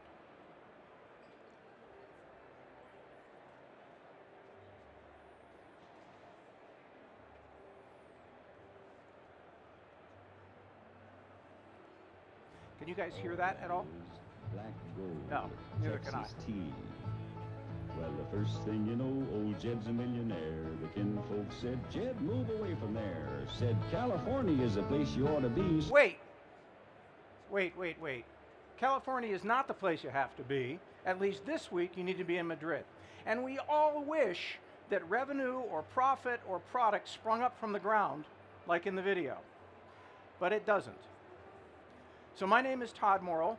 I'm here from UC Berkeley, but I really work not at Berkeley, but for the federal government, the US federal government, on a program called the NSF I-Corps. And I-Corps is a way to train, is a technique and ultimately a curriculum in which we train academics on how to be more effective at commercializing technology. So this is an attempt by the US government to get more jobs, more technology, more companies out of university-funded research. So my students at the NSF are faculty professors, usually in engineering, sometimes in basic science, and then of course graduate students and people from industry and so on. And so the picture you see here is the Bay Area. It doesn't actually show Silicon Valley, which is somewhere off to the left of the picture, but probably you can think of all of this as Silicon Valley by now. So I-Corps, I'm going to give you a little bit of context on I-Corps. It's not really the point of the talk, but I just want to give you a little bit of a feel for what we're talking about. This program's been running for 7 years. When this data was collected, we trained 1,300 teams. It's now almost 2,000. About half of those teams go on to found companies, and those companies have collectively raised more than $300 million since the inception of the program. So for an input by the federal government of $50 to $75 million, the companies have raised 300. This is old data. It's from a couple of years ago. If you look at more current data, the pace continues to accelerate. We now have almost 2,000 teams, as I said, and the program's been adopted not just by the National Science Foundation, which funds basic research in engineering, but also the National Institutes of Health, which does biomedicine, the Department of Energy, which does alternative energy and nuclear, and the Department of Defense as well. Okay, so look, when you come to Silicon Valley, if you read the press, this is what startups are all about. It's all fun, it's a lot of growth, it's really exciting, everybody has a new company.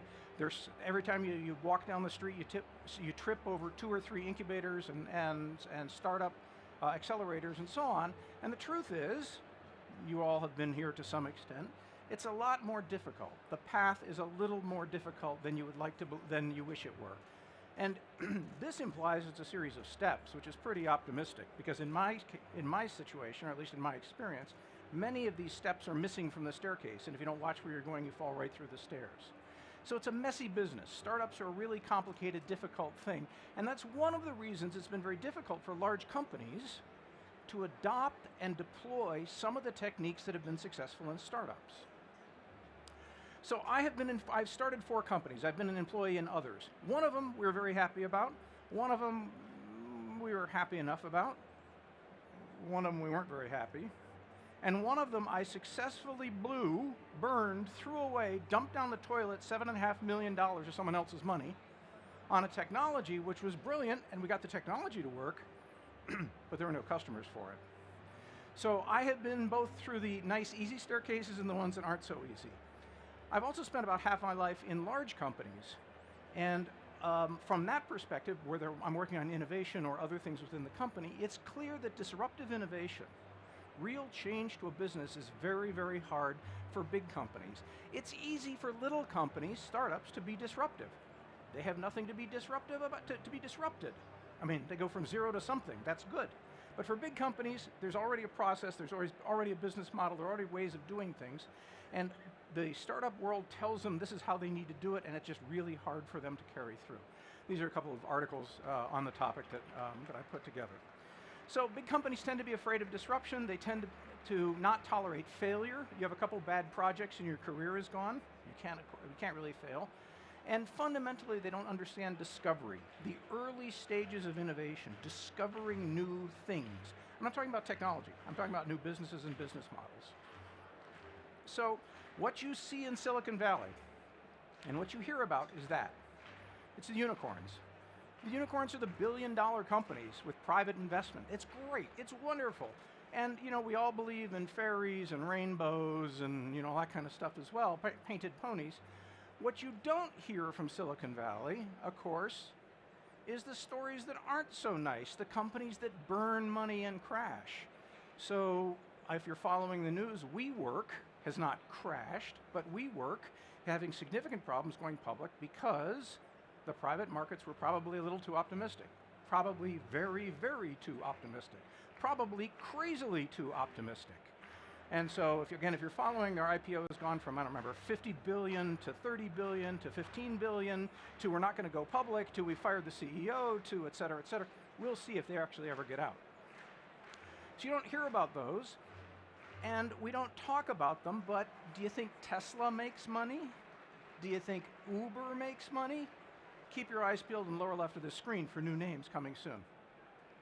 In addition, there are a lot of companies that just shouldn't exist anymore. Why? Now, I do mean to pick on Yahoo. It's not their fault. The market got away from them. And most of these are smaller companies, but really, these are zombies. They're dead. There's nothing there. Just walk on, eating people's brains. So, flipping back to the startup side, there are a whole bunch of things about startups that are difficult to implement in large companies. And I mentioned them before, but it's the risk of failure, it's a tolerance of certain types of risk, it's changing the way you do it, changing the way you do things, and it's violating corporate culture. It's really making things change. So really, the companies that have done this successfully have adopted a few of these techniques, a few of these tricks from startups and implemented them. So the first one, use your weaknesses to your advantage. Use judo, karate, jiu-jitsu, whatever you want to call it, to take what you're not good at and turn it into something that you're really, really good at. So I'm not going to tell you who this is first, because it'll give it away, but I'll tell you in a minute. It's a company you don't know, but you'll understand the model. So this company is medium-sized in its market. Its service provides almost no value whatsoever to its customers. It knows that and admits it. 50% of its customers will never, ever walk in its doors or its competitors' doors because they have no interest in the product or service. They're enormously bloated and inefficient. Their stores aren't even open when people want to buy things. This is a retail business, but the stores are not open at the right times, and they can absolutely guarantee you terrible customer service. So what do you do if you're this company? What you do is you borrow from the startup world, and you come up with, you work on disruptive innovations that will fundamentally change your business model, not your business. The business is the same, but the business model is completely different. In other words, the way you do your business is completely insane. And in their particular case, what you do is you open coffee shops.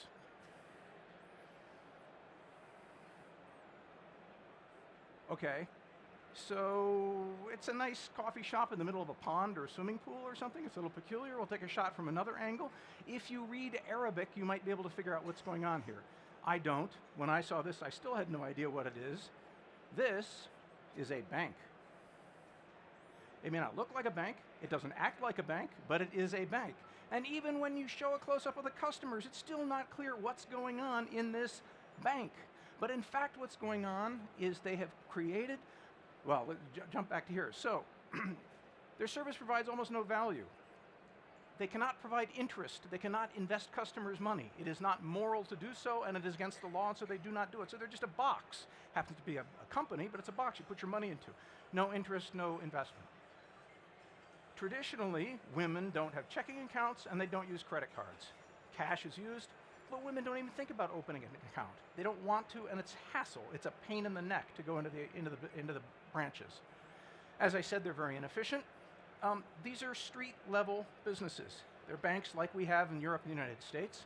It's an office or a building, and you walk into it, and you open an account and so on, and they're even worse, according to them, than we are in terms of the way they treat you and so on. But they're only open during regular business hours. And people don't work during regular business hours during large parts of the year. So as it turns out, they have been enormously successful at creating a situation where a credit card is an impulse purchase. So you walk in, you order your coffee on the little touch screen. While you're ordering your coffee, you actually receive a credit card. You fill out the application online. Tick, tick, tick, tick, tick, tick, tick. There is essentially an automatic teller machine, an ATM machine, which instead of dispensing cash, dispenses credit cards. And so you now have a credit card for the first time. And for the same energy you would have put into buying a €1 necklace or a €10 present for your brother, you now have a credit card. And the bank has a new customer. Cafes are an important social part of the society. Remember, you can't go to the bar. Alcohol is illegal. But everybody goes to the cafe, and that's where you meet your friends. So not only do I do it, but the whole table does it. We all get our credit cards together. It's kind of fun. And of course, it's hot a lot of the year. It's really hot. And during Ramadan, not only is it hot, you can't eat during the day. And that's a pain. So what it means is there's a lot of eating and a lot of socializing and a lot of shopping and a lot of fun going on at 2 and 3 and 4 in the morning before you shut down for the day. And so these are in malls, and they're open until 5 a.m. And then the last piece, and this was the hardest for this bank to understand, is you cannot hire bankers. There are no bankers in this branch. They're baristas. They're service-oriented people who bring you coffee, and at the same time, they bring you your credit card. Okay, so number 2, people are really the only asset you're developing. This is the mafia from PayPal. Sorry, that was Al Awal Bank, for those of you who want to look it up. It went from the number 6 to the number 3 bank in Saudi Arabia, at least partly based on this innovation. This is the PayPal mafia. These are the guys who started PayPal. Remember PayPal back in the dark ages? And if you go through the names, what you see is YouTube and Yelp and Kiva and Sequoia Partners and Peter Thiel and Slide and so on. In other words, this group created an enormous amount of value in new companies in Silicon Valley. It's the people. And in fact, if you do surveys, you find it's still the people. It's the limiting factor on almost everybody, big, small, and medium-sized companies. So W.L. Gore was able to create, using its culture, I'm going to skip this because we're a little behind on time, was able to use its team-based system to create enormous value and ultimately enter markets it has never been in. W.L. Gore is a big company. You all know it. It's Gore-Tex, you know, the stuff you use in your jackets. They now have a product in the women's fashion footwear market, which they have never entered before. It has nothing to do with water. It has to do with warmth. And it has to do with unique properties of their material. And the last thing is to take unrealistic, the characteristics that you have that other people don't. I'm going to skip this because I think we're out of time, but the short version is the Oman Petroleum Development Company has to access oil, which is very difficult to get to. Omani oil is awful. It's in small pockets, it's badly distributed, it's full of brine and so on. They created an entire ecosystem in Oman, which is not exactly the center of the world. Created an entire ecosystem, virtual ecosystem based in Oman, where they're able to bring in technology and start companies essentially to help them, not only with energy, extractive energy, but also solar power. So, The point here is I give you 3 examples. One's people, one's technology, and one's ecosystem creation, and it's the way that large companies will be and can be successful at borrowing techniques from startups. So, thank you all.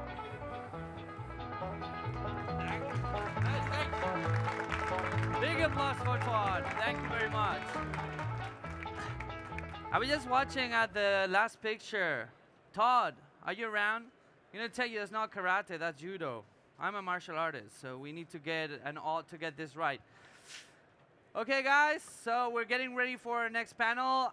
We are running a little late, so I would really appreciate if we can switch as quick as possible without killing anyone.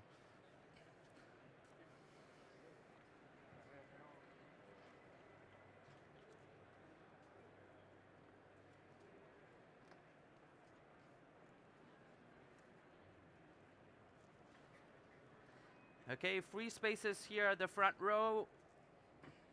Go. I would say, guys, you can skip the, well, maybe not. Maybe not on this one.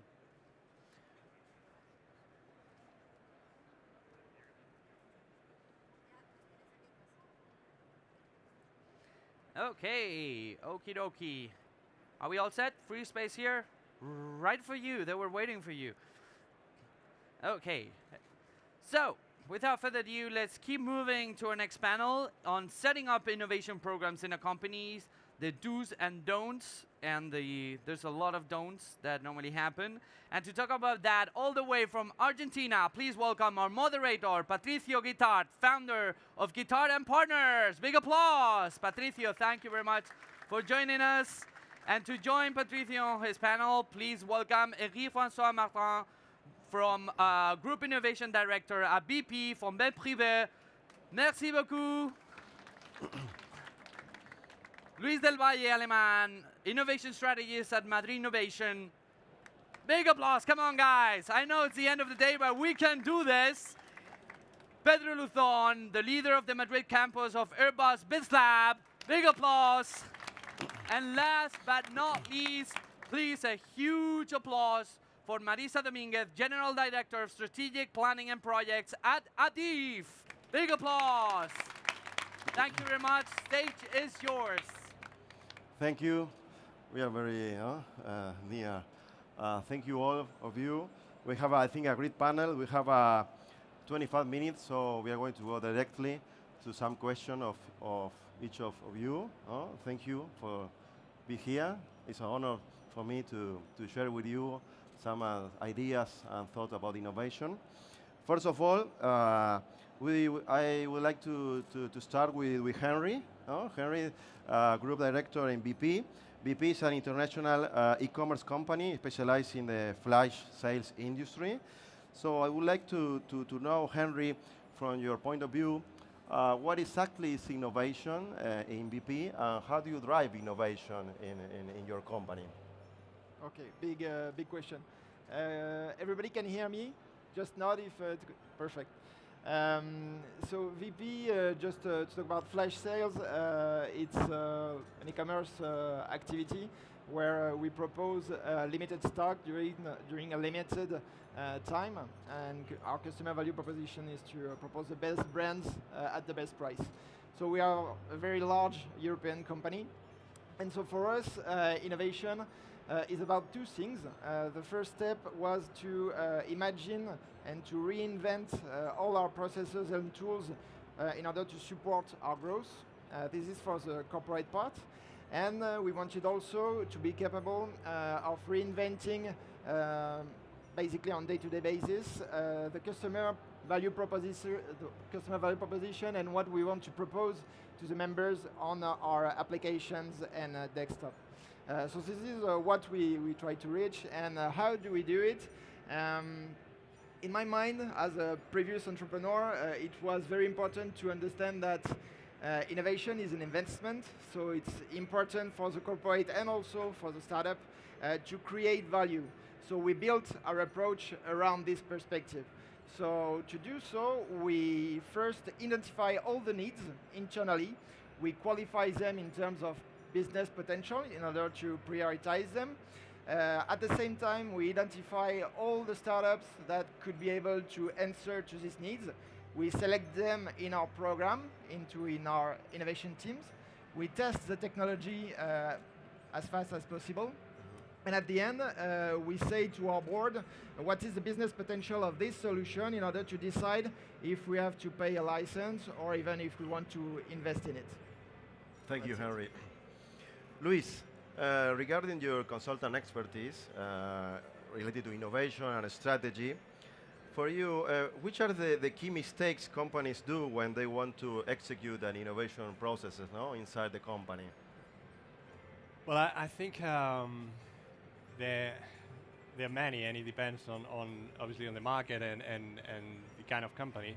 But in general, from my point of view, one of the main mistakes is that in some cases, companies or some departments try to implement and develop a innovation strategy by their own, and it is very unlikely that it might succeed unless they count with the full support of the board management. With it, if you don't have the top management on your back from the very beginning, it's very complicated. So the first thing is the involvement of the top management, and secondly, that is a needed condition, but it's not sufficient.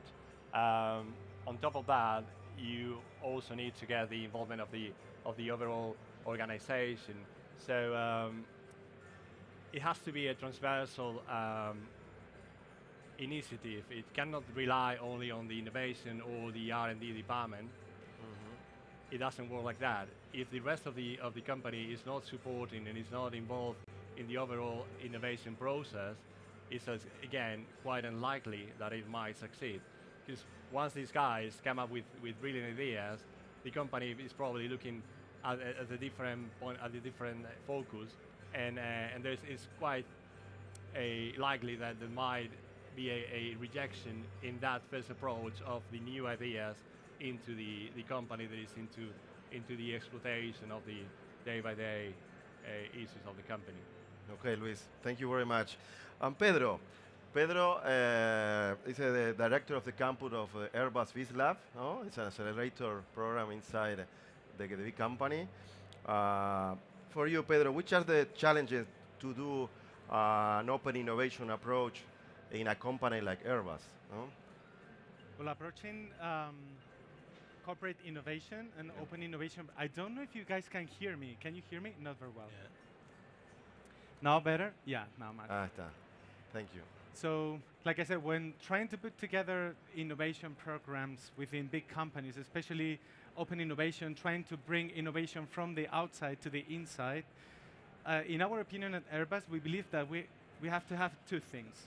First is to be really close to the strategy of your company, so you guys get to know what the teams are doing and what they're willing to do. Because they might be willing to do a lot of things, but not willing to do a lot of things with the outside world. So you need to go first, check what these guys are eager to do with external companies, startups, or other partners, and what they want to do by themselves. That's one thing, really important.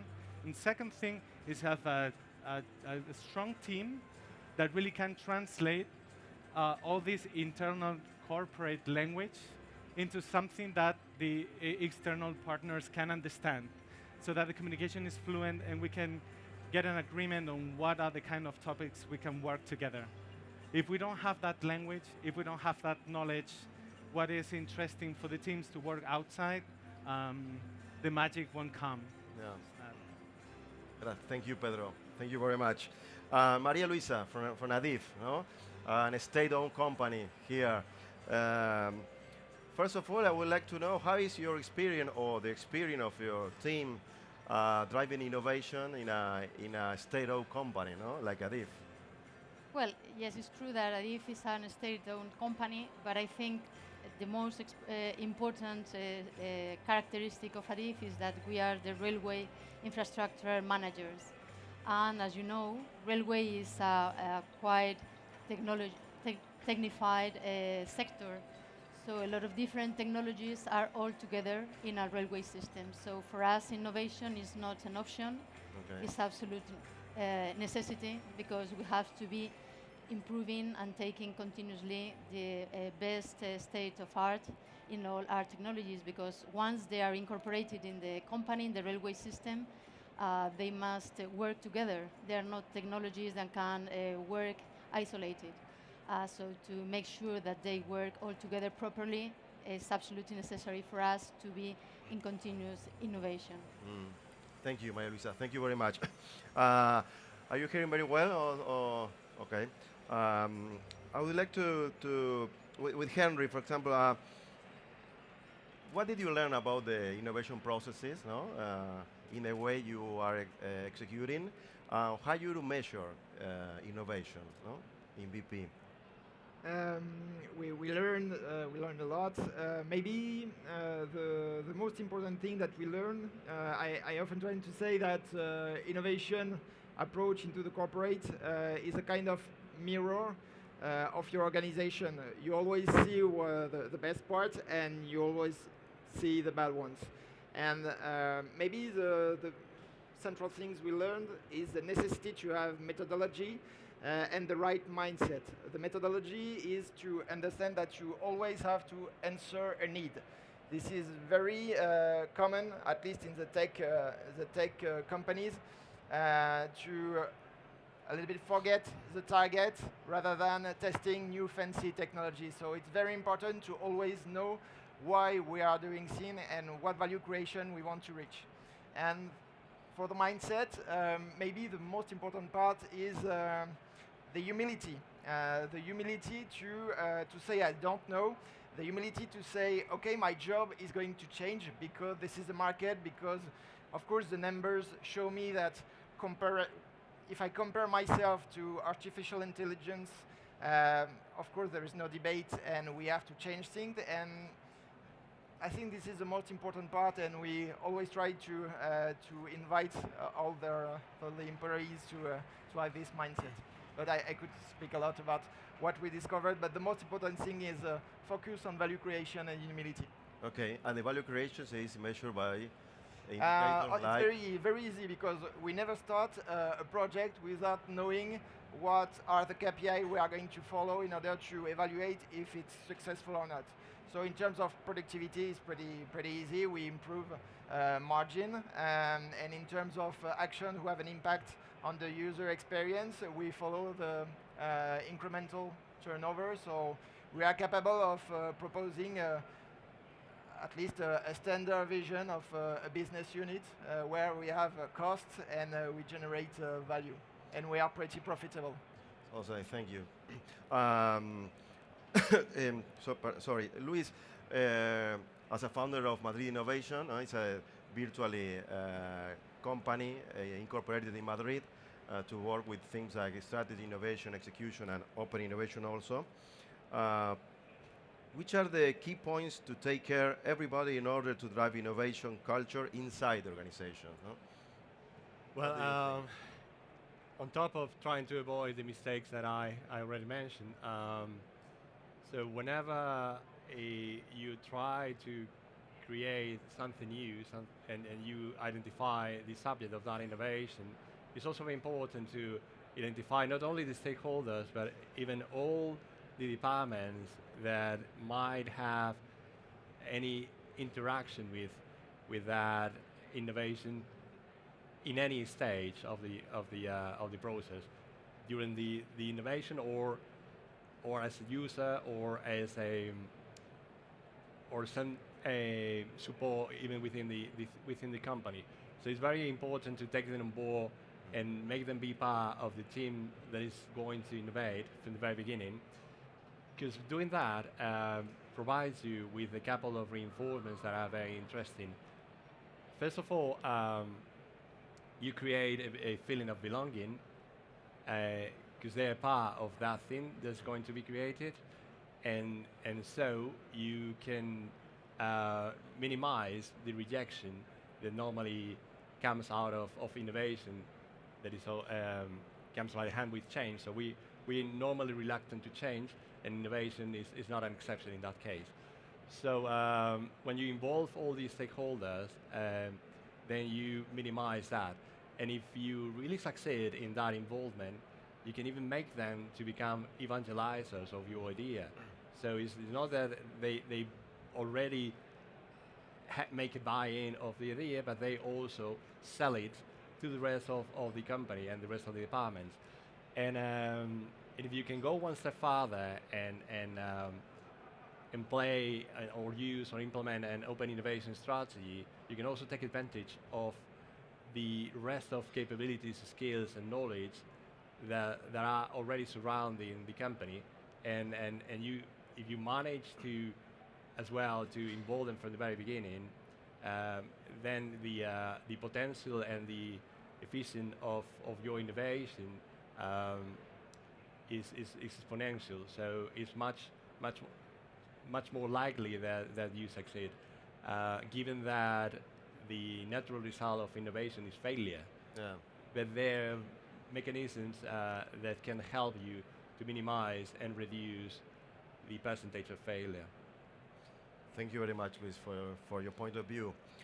Pedro, regarding open innovation, no? You are integrating the open innovation with startups and entrepreneurs very well. How is the role of the customer in all of the open innovation process, the client and the customers? Well, this role is key. Mm-hmm. So, like you said, in our accelerator, we have both startups and entrepreneurs. So Airbus employees who have an idea on another business opportunities for Airbus. So we help them, like if we are helping the startups. So from the very beginning, these guys from Airbus, they need to have a sponsor. So someone that says, okay, I'm interested in investing on this because we really believe that this is going to be another interesting business for us. With the startups, we try to engage a sponsor even during the selection process. So these guys at the selection, they will meet experts and relevant people who can push their project throughout the whole acceleration program, and at the end they will become the sponsors of that technology, of that value proposition within Airbus. Mm-hmm. It's key. If we don't have customers, we cannot innovate. At the end, the whole purpose of all this, right, is to either create revenues and new sales, or create savings so that we become more efficient. If we don't have that in mind from the very beginning, then we're not really innovating. We are doing hobbies or we do things we really like, but we need to put the business opportunity right in the middle. Okay. When you talk about clients, it's internal and external clients. Both. Both. Yeah. So you align expectation of your internal clients with business opportunities. It has to be that way.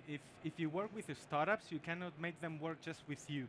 Okay. Otherwise, they will just financially collapse. So they need to have some other sources of revenues, right?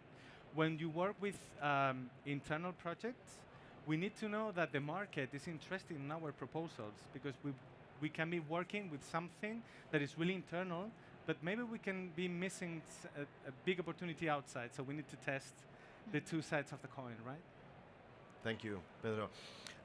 Maria Luisa, for you, which are the challenges and achievements that you have during this journey about innovation? And the other, if you let me, is what do you think, which kind of role we need in the near future related to the entire ecosystem, including governments and own state companies, to boost the innovation ecosystem regionally, across countries? Well, starting for your first question, challenges and achievements, we have at this moment a program in Nadif and Nadif High Speed, both companies, and a strategic plan for 2030. In this plan, we have three very important pillars. First of them is safety and security for all the railway system. Second is sustainability. For us, is so important, and well, one of the advantages of railways is that it is very sustainable from the point of view of environment as a transport. And the third one is service, because we have to consider client, passengers, and also other users in our stations as a focus in our strategy. And these three pillars are complemented with three transformation levers. Of course, one of them is people, is the most valuable asset of the company. Second is digital transformation, but the third one, and the one that's important here, is innovation. As I said before, it's fundamental for us, as we must go on innovating continuously to get the right technologies at the right time. So I think in the last times we have moved from a supplier-client mode to a collaboration between those who produce the technology and those who are going to use the technology, which is our case. So we don't want to be just looking at what is on the market or waiting for people coming to us to show different products or possible solutions.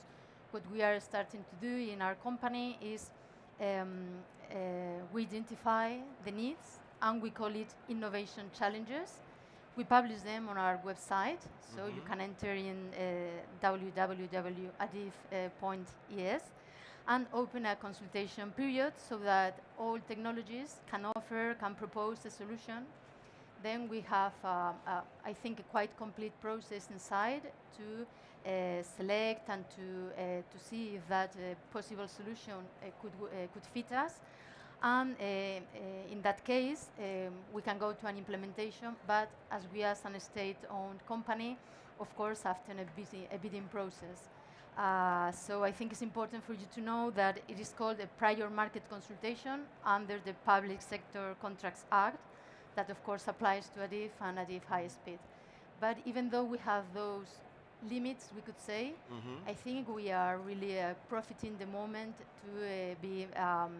to promote innovation and to become, in fact, as a technology integrator, an important part of all the ecosystem, innovation ecosystem. Thank you, Maria Luisa. An open question for all of you. We can say we can innovate in a business model, on a product, on process, for example. We need a lot of things, but we need the skills, we need culture. Regarding your point of view, which skills we need to get outside the process of the innovation? One or two skills. It's about the don'ts, no? What do you think? Which skill you chose? To say, this skill, I don't want to have these people with this skill in this process of innovation. Can we choose only one? Only one. Well, I really don't think we should, dismiss any skill. It's just a question of mindset. Okay. So it's not like we don't have to count on, I don't know, lawyers or economists or engineers, but we need to think that we don't have to have any limit in our minds. Okay. That's a good thing. We have a blank paper right in front of us, and we have some pencils, pens, colors, and everything, and we just start depicting the future. No limits. Okay. Then we will see after we try, after we test, how these things look like at the end, but we have to come up with something that is really inclusive. This is a new Everybody. mindset. Exactly. So something related with the old mindset, we have to take care, of how to change it. Luis. If I may, I fully agree. I think any capability is more than welcome, and more the other way around. So I don't like run innovation process with closed departments where you only might have engineers or lawyers, or because the conversation or the outcomes you might have from all of them is probably the same you might have from one of them, because there's no interaction and there's no exchange at all. So, and they most likely in general share the same understanding, and they have their own perspective from the work they do and from the way they see the world. And that's the opposite from what we're looking for at innovation. So any capability is more than welcome. Innovation is not only for the smartest people or for engineers or for physicians. it is the other way around. What we're trying to do with the new paradigm is bring everyone, every capability available around and within the company and even outside to make it more fruitful and enriching the innovation in the end. So Henry, sorry, everyone can innovate in your company for every area and every. Yeah, anyone can, but it's not what happens. So maybe if I have to pick one element that I would love to find in every employee, it should be ownership. Because from my point of view, this is essential in the markets we are. How fast it changes, that every one of us should be capable to say, okay, my job is going to change and I have to anticipate it. It's very tough to be in front of someone who is, defending its position, whatever you can show him in terms of competition, in terms of solution. So for me, the ownership and the humility to say, okay, my job is going to change and this is my responsibility to disrupt the way I'm doing things in order to be efficient and in order to be value creating for the company. This is essential. I could say that my job is going to disappear if I do the things well.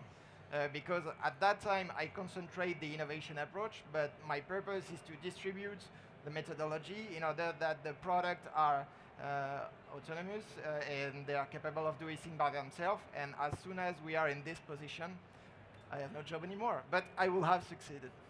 So I will find other things to do. Thank you, Henry. Thank you very much. We have 10 seconds. 2 questions, very, very quickly. Answer is, where is the big challenge? In the creation, in the prototyping process, or the execution process of innovation? What do you think? One.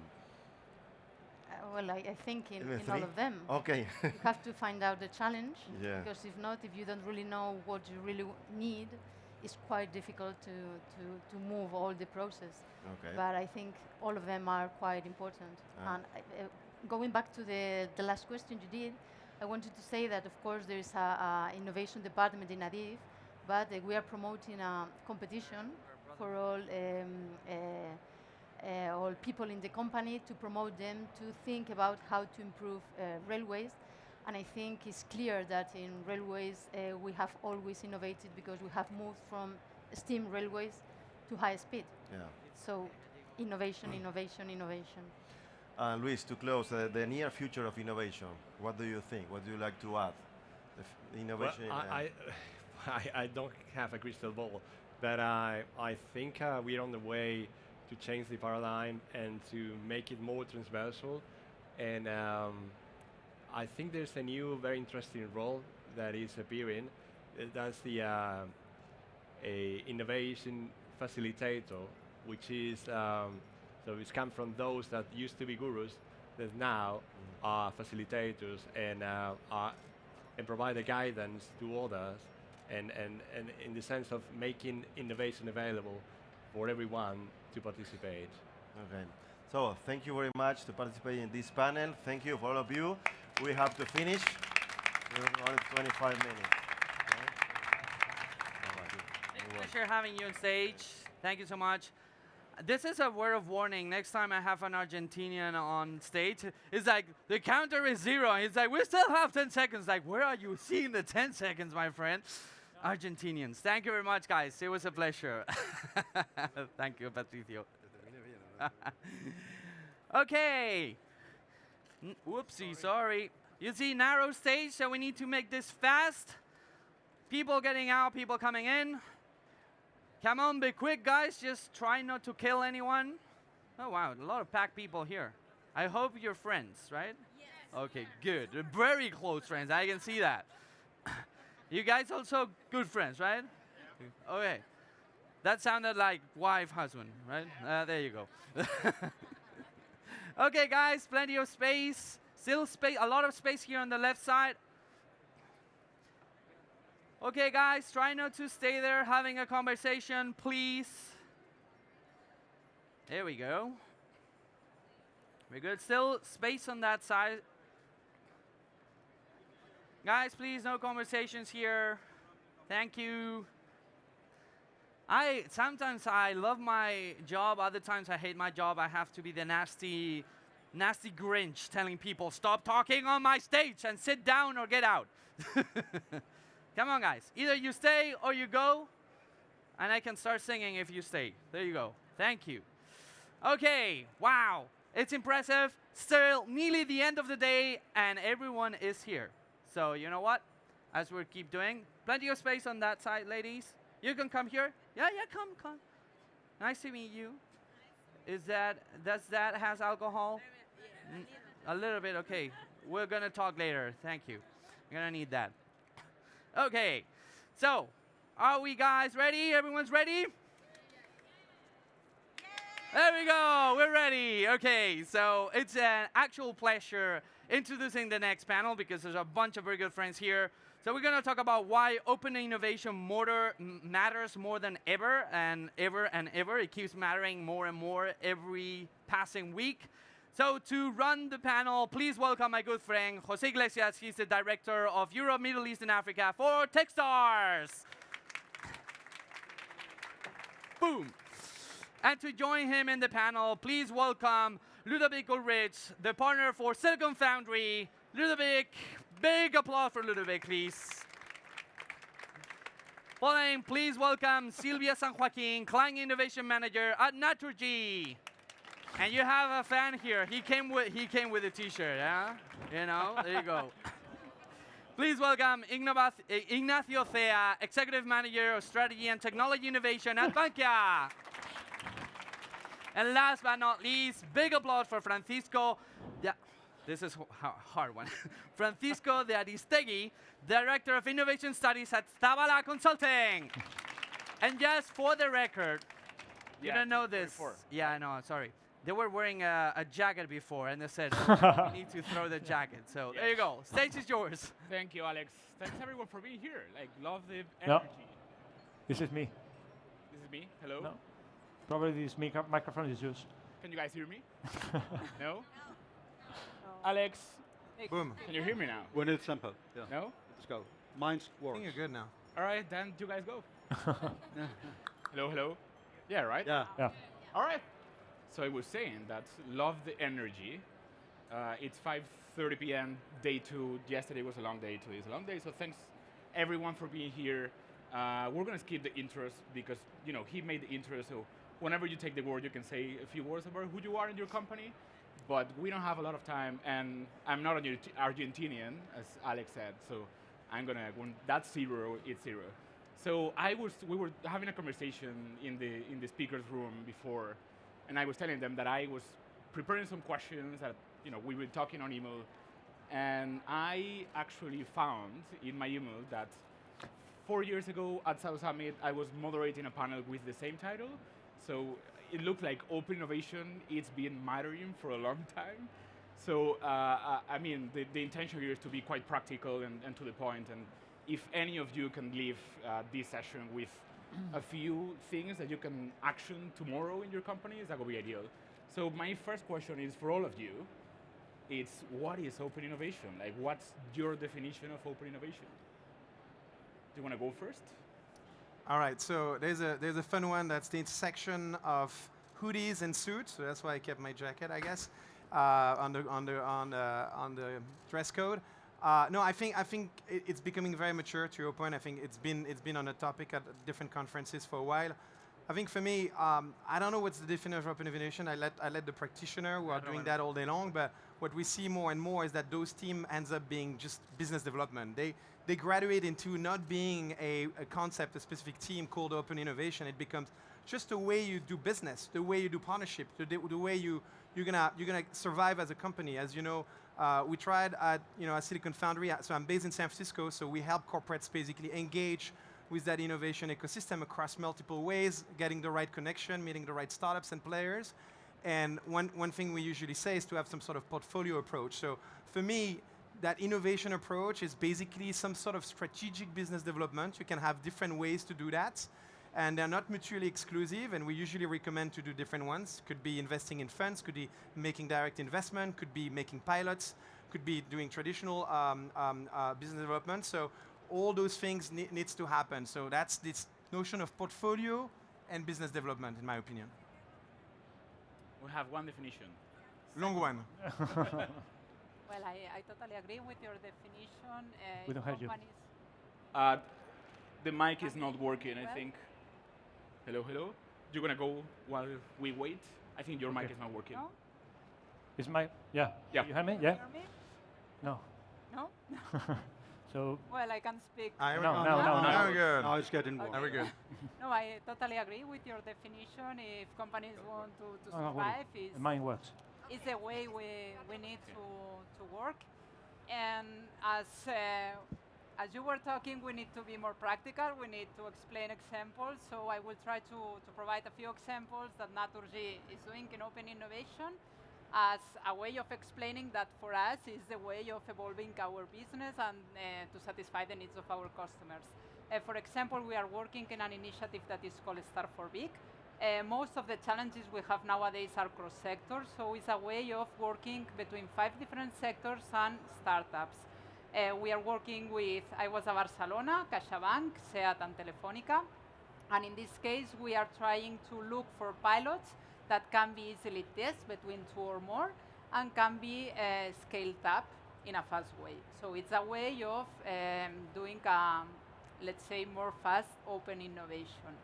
Another example would be Madrid in Motion. In this case, we have some challenges that are very important for our citizens or in which we can collaborate with the public administration. So in this case, an important challenge for cities is mobility. It's a way of collaborating, trying to solve a problem that is an important problem for citizens. So I have tried to give my explanation, providing a couple of examples. Yep. Okay, for me, I would say 3 different definitions, not only one, 3. First, the former one, I would say that is the only way, let's say the only way to bring new ideas and new ways of doing inside the company. And for me, this the most important second definition is the way to transform the internal culture of the company. I don't know any other way. This is for me, the way you move something that thinks in another way, have another idea, works in a different space, in a different business, and is able, let's say, to bring you different proposals. No? Yep. And the third is the way to create the future's business, because companies, as incumbents. Sorry, I don't dress jacket, but the jacket is behind. It's there.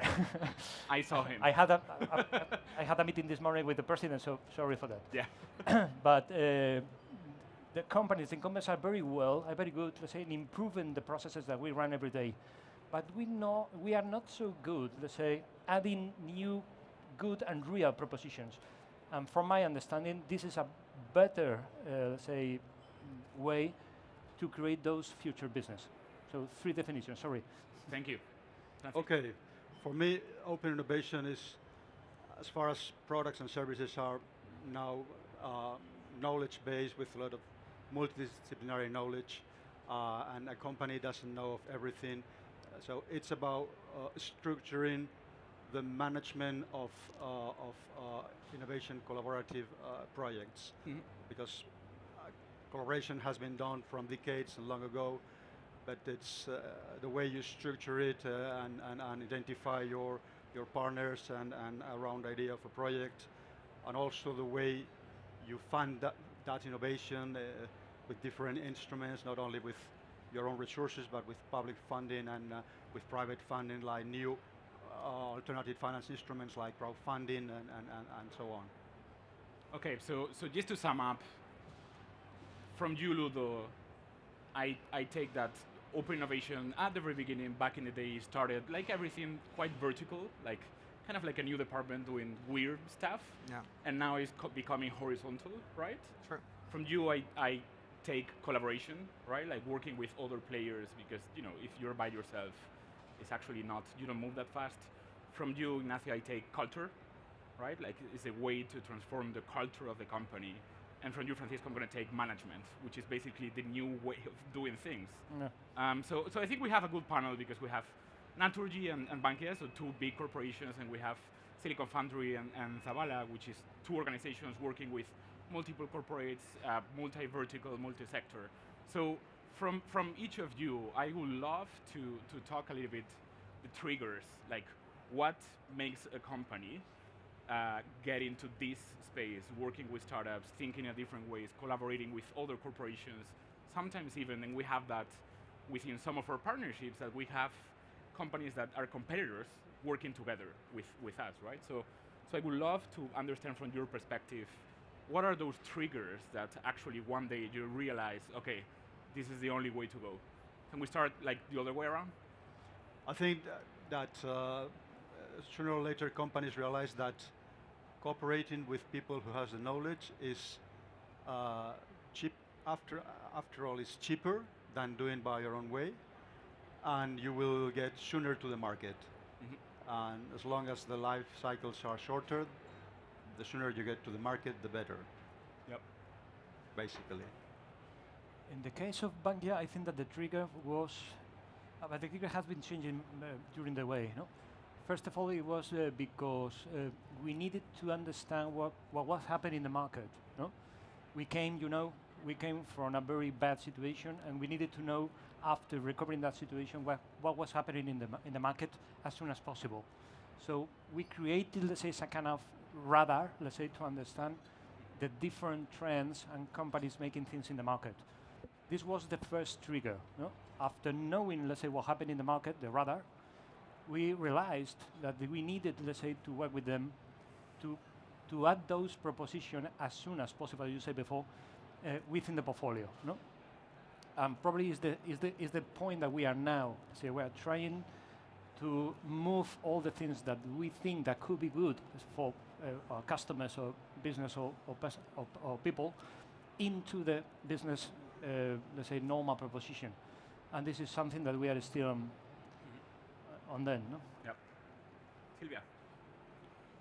Well, as you know, in the energy sector, we are having a big transformation. We have big challenges, as for example, the decarbonization of the energy mix. This has an impact on the operations we do in our assets. And of course, the society needs a different relation with companies and needs a different way of consuming energy. In this context, it is impossible for us to do it alone. So we need to collaborate, again, this word, to build new business models, to understand and to act rapidly to develop these new solutions and services that the market and the decarbonization of the sector needs.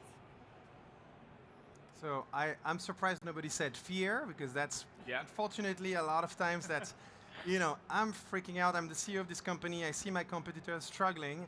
And so, but that's the bad reason. So I hate when it's the case, because then you end up working, as advisors, as what we do, especially when they come to the US to be inspired to meet startups and investors and all that stuff. If it's out of fear, it's usually not cool, right? I mean, at the end, people are important. Usually, you have motivated people with the open innovation who do investment. They're kind of the external-facing part of the company. Usually, they're internal rebels, so they want to be like that, have that conviction and be passionate about it. So hopefully, fear is not always the trigger. I think for me, it's like when the top leadership has the realization that you need to learn from other industries. So we have a big, we work with a bunch of companies, international US companies, and one of them in the UK is in the energy business. Oil and gas, you would think is what they look at, but they realize they're interested in mobility. They're looking at things in nutrition, like transforming CO2 in food. So all those things are new business units possibly, and so that's where, when the leadership realizes that there's beyond fear, there's opportunities, I think that's where it starts. And I would say the last thing, which is almost a requirement to get started, is like understanding what's that unfair advantage. I like to say unfair advantage that you can tell the world. You can tell startup in a few lines on one page, this is what we want to do. And so once you have a bit of fear, a bit of conviction, and the realization you need to learn somewhere else, and an understanding of who you are, and that very simple understanding of your unfair advantage, I think everything is aligned, right? And that's why it could be a very big playbook, a large team with a lot of a budget, not just a team in one corner. Yeah, so I think fear is a great segue for the next question, which is, fear in general, which is the case in many companies, is driven by fear sometimes, and fear makes you be really reactive rather than strategic. So, we could argue that a lot of the open innovation programs and startup programs that some corporations are running, the value is vague and it's sometimes like a reaction to, oh shit, like we need to do something in that space. So similar to CSR back in the day, like everyone needs to do CSR. So what are some of the metrics that you are using to actually track, okay, what's the value of doing open innovation? Not the PR aspect, which I think is important too, because it affects culture, but what are some internal KPIs that you use with your companies or your clients to track success of working on open innovation? Want to go first? Sure. I'll be short this time again to like the practitioner, but of course, it's very hard to measure the activities. It's not the number of events, the number of things that you're doing that matters. It's the outcome. So I would say outcome-driven KPIs. What came out of it, and usually it has to do with some sort of the adoption of a business unit. One typical best practice is like for corporate VCs, where there's always some sort of executive sponsorship to validate an investment when it's strategic. So that could be a sort of KPI that you're looking at when you invest, but there's plenty of others. Yeah. So of course, what needs to be measured are the outcomes, and it's not so easy. And sometimes you need some time until they come. So we measure them, but sometimes it's not so easy. I would say that maybe you were talking about culture, and I think this open innovation affects as well to our internal processes. So maybe the time we need to do things is an important KPI, because it's a result of this way of working as well. Maybe not in the pilot, but in a general way in the company. Yep. I was thinking in the answer, but I think that there are many different things to measure. No? One is from the pure operational point of view. I mean, when you run an external innovation open program, for instance, what you are looking for, one of the things you are looking for, because probably you look for many things, but one of the things you are looking for is, one of the targets that I have is, one of the goals is to do the things quick and cheap. Yeah. If I have to introduce something in the bank, but I am not sure that the thing is good or not, try it, but cheap and quick. Yep. This is one of the metrics that we measure from the pure operational point of view. No? Other one is very intangible. No? Intangible is how we are changing the internal culture of the bank.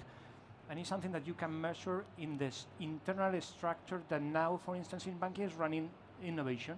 At the beginning, innovation was running only from my team, let's say. And now innovation is being running directly by the board of directors. So I propose, but they decide which is the agenda, which are the targets, which are the challenges that we have to run, what are the proof of concept.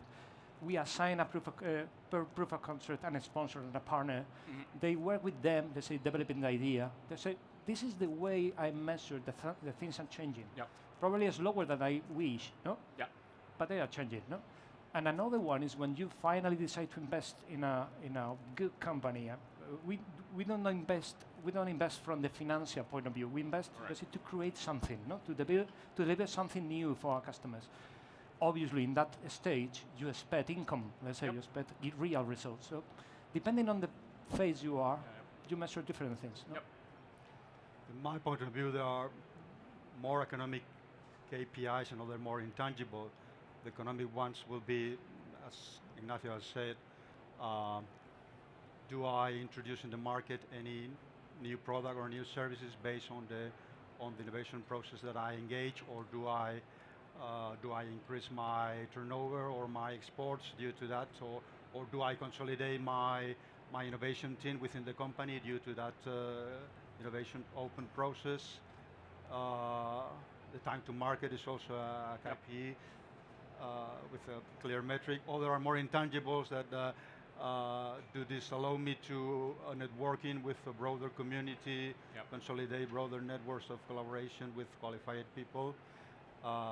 yeah, it depends on whether you have more short or medium long term what Yep. you want to measure. So, I mean, touching on the culture point and the fact that for a lot of corporations, and something that I think is kind of an evolution, is that you don't expect financial return like as an investor, as we do as investors, but a nice fit between the corporate and the core problems and the startup. But that requires a lot of internal work on processes. Like that's usually what kills the relationship between startups and corporates. But also internally, in terms of communication, like communicating your teams and the entire company, the importance of doing open innovation. Like I think, in my experience, like if the company is doing really, really well, they have the resources, but if it's not really well communicated internally, some people might start like, asking why are we doing this? If investing in marketing or whatever, we grow. And if you have fear and things are not going really well, people might have the same question. So for you, Ignacio and Silvia specifically, like in your companies, do you have any best practices on communicating? Like do touch a point, which is leadership. Like if it comes from C-level or CEO, it's obviously easier. So do you have any tips or tricks on how to actually communicate that internally? If I may, but C sponsorship, CXX sponsorship is not only the thing you need. It's not only because the CEO is only one, but we have behind 16,000 people. No? So you need more. And it's very difficult in a big company to change the day-to-day. It's very difficult because at the end of the day, the money that they earn are coming from the product that they sell today. Yep. They don't sell the new products you propose. So it's very difficult to change that. You need to create a figure inside that I call the believer, no? That you call the believer. No? You need to create believers, such as ambassadors in each of the different units, let's say, promoting the innovative vision, let's say, within that department. This is what I did, let's say. As you said before, it takes a long time. Oh yeah. It takes a long time. But it's, from my understanding, is really sustainable. If you achieve that, all the company thinks in innovation, not only you. So things happens alone. No? This is my particular vision. You need a couple of, let's say, success, a couple of success, and to promote those success across the organization as much as you can. No? Yep. What they did. No? You need to promote those. Yeah. With Disengage, with these advisors and with leadership that let people do as advisors, it's easier to build this model because for Naturgy it's very important that in innovation projects we work together, all the different actors involved. So we need to have our business units there. Otherwise, it's not going to be a new solution in the market. So that's why it's very important, on the one hand, that the directors of the company are involved, that they believe in this model, and that we can build this system that you were explaining. Like, and usually, like, and we've seen this many, many times, and this is a question for you, Ludo. Like, C-level needs to be involved. They want to engage with startups. The way to go usually is let's go to San Francisco. Let's go to Silicon Valley. So put the C-level team on a plane. Go to San Francisco. Have a tour around Googleplex, where it's a company that they have like 100 billion in cash and access to infinite talent, and then they try to replicate that when they come back. So what's your experience? You've been in the US for 11 years now. Yeah. San Francisco 6, 7. Yeah. So what have you seen? Well, I guess the first thing is there's a fatigue from the ecosystem because everybody's is used to those delegations. So I don't know if it's the best practice indeed to send a delegation there unless you at the situation in the situation where you need to get them to learn the vocabulary, what's a minimum viable product market fit, and if you're at that level, I guess there is a role for those delegation. But I would argue it's more of a training. It's more something that should come from executive coaching or something like this. Those visits could be extremely efficient if they're outcome driven, right? And that's kind of the business we're in. Is basically making sure that we organize meetings that are outcome driven, right? Where there is a preparation, on both sides. Meaning the folks they're going to meet know exactly what Naturgy is. You know, they know the assets, they know where you operate. You know, they know that unfair advantage that I was mentioning before. And on the other side, you and your executives, you know, whether it's the CEO or whatever, you also have like you did some homework on who you're going to meet, so that it could be a productive conversation. What I'm describing is basically business development. So there's nothing wrong coming to Silicon Valley. Actually, I encourage any corporates to keep that on the radar.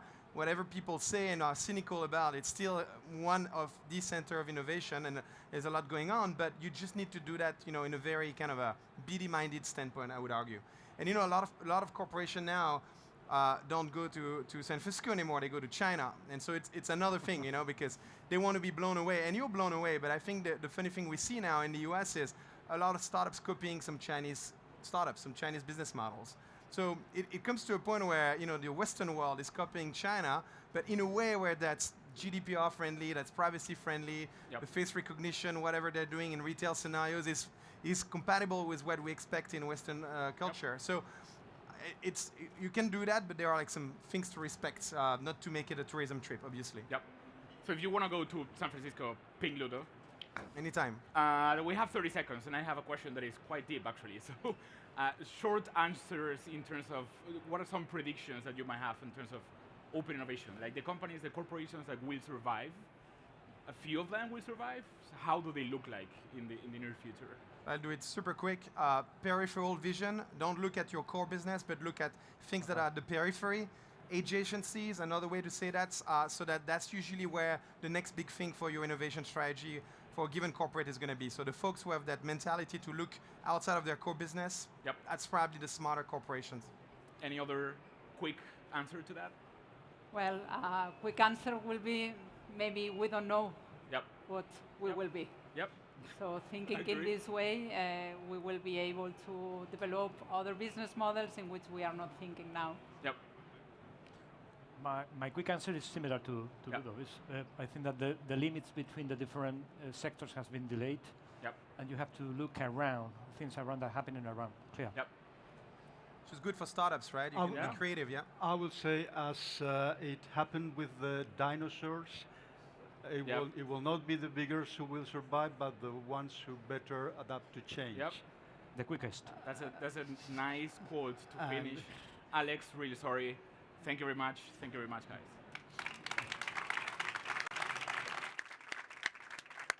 Thank you very much, gentlemen, lady. Pleasure having you on stage. Thank you for finishing on time, especially now at the very end. Okay, we do the switching. Thank you very much, guys. So let's get ready. Okay, free space, plenty of free space here at the central block.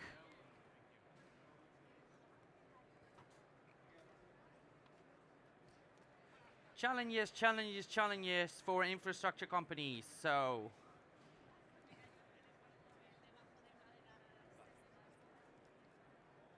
oh, someone dropped the phone.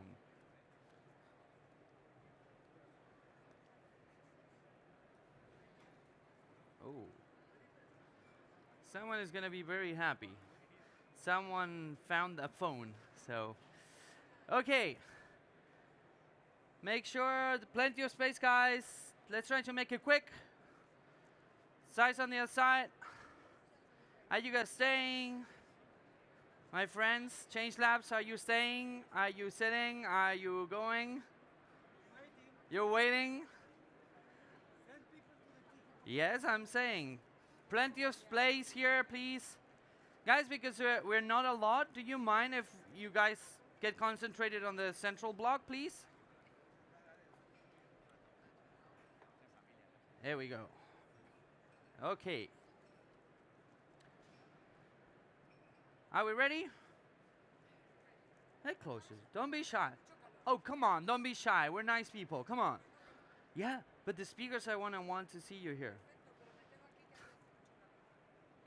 Okay, so we're going to talk about infrastructure challenges and to talk about the new ADIF challenge, looking for solutions for infrastructure maintenance. I want to welcome two of the gentlemen from ADIF that are in charge of that.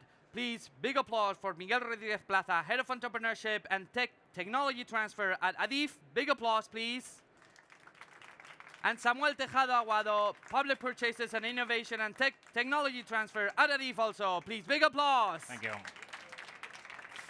Stage is yours. Welcome. Thank you to have here to hear our ADIF challenge. Firstly, we're going to speak Spanish porque estamos hablando de que vamos a hacer un lanzamiento de un reto de ADIF. Llevamos aquí varios días en el South Summit y yo creo que conviene dejar claro primeramente qué es ADIF.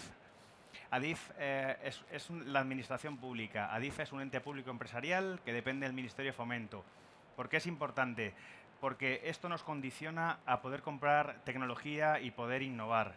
¿Por qué nos condiciona? Porque tenemos una ley de contrato del sector público que regula de qué forma podemos comprar innovación.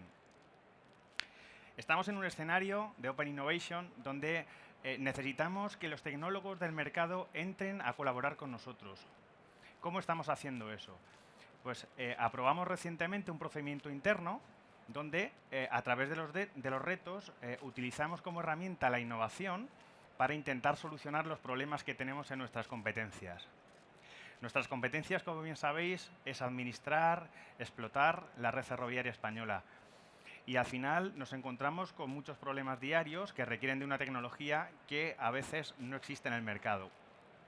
Y mediante este procedimiento lo que estamos intentando es hacer una pequeña escucha al mercado. Nosotros lanzamos un reto, intentamos saber si existe una solución en el mercado y en caso de que exista esa solución en el mercado, lo que intentamos es ayudar a esas startups o a esas ideas para escalar esa solución y poder comprar esa solución. Lo importante es que esa solución la podamos utilizar y la podamos implantar en nuestro negocio del día a día.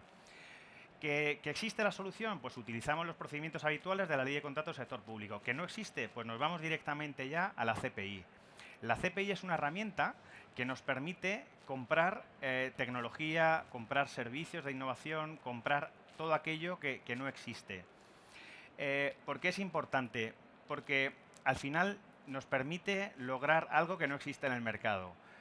Y recientemente, en la nueva ley del sector público, el legislador nos permite también utilizar mediante un procedimiento, nos permite poder obtener, por un lado, un desarrollo de una solución y luego, por otro lado, comprarla. Existen tres, ahora lo vamos a ver, existen una tipología de tres tipos de contratos. Tenemos, en función del TRL, del estado del arte de la solución, podemos o bien ir a una compra pública precomercial, o bien a una compra pública de tecnología innovadora, o ir directamente al procedimiento que comentábamos antes, que es nuevo en la porque al final lo que estamos haciendo es, por un lado innovamos con los procedimientos anteriores en función del TRL, lo subimos, ¿vale? El primero hasta que tenga una validación en un entorno real, el siguiente ya haríamos un primer prototipo, pero sobre todo lo bueno de este procedimiento es que ya nos permitiría comprarlo, o sea, sería como dos procedimientos en uno, y eso es muy interesante para la administración. Aquí estamos viendo que desde el punto de vista de la perspectiva tecnológica utilizamos un procedimiento u otro, ¿vale? Que esto es bastante interesante.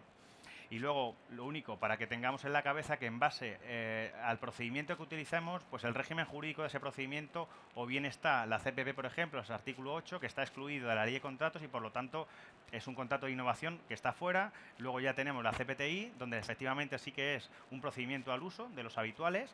Y luego ya tenemos el de la Asociación para la Innovación que hemos estado comentando. En un principio, ¿qué es lo que queremos con esto? Lo que queremos es prestar un servicio a nuestro usuario más eficiente, más seguro. Queremos llegar a aquellas necesidades que nos exige nuestro usuario. Y por eso ADIF está aquí en este tipo de eventos y ADIF llevamos ya lanzando retos al mercado para intentar buscar soluciones. Porque al final nosotros, como hemos dicho al principio, somos administración pública, esto es dinero del Estado y al final lo que intentamos es mejorar la vida de los ciudadanos. Aquí vemos cuáles son las mejoras. En este tipo de foros lo vemos, intentamos solucionar nuestros problemas, intentamos acelerar, intentamos evolucionar esas soluciones. Y luego hay otro punto que es muy importante y es que la CPI además nos permite utilizar fondos europeos para compras públicas, en este caso de ADIF, nacionales.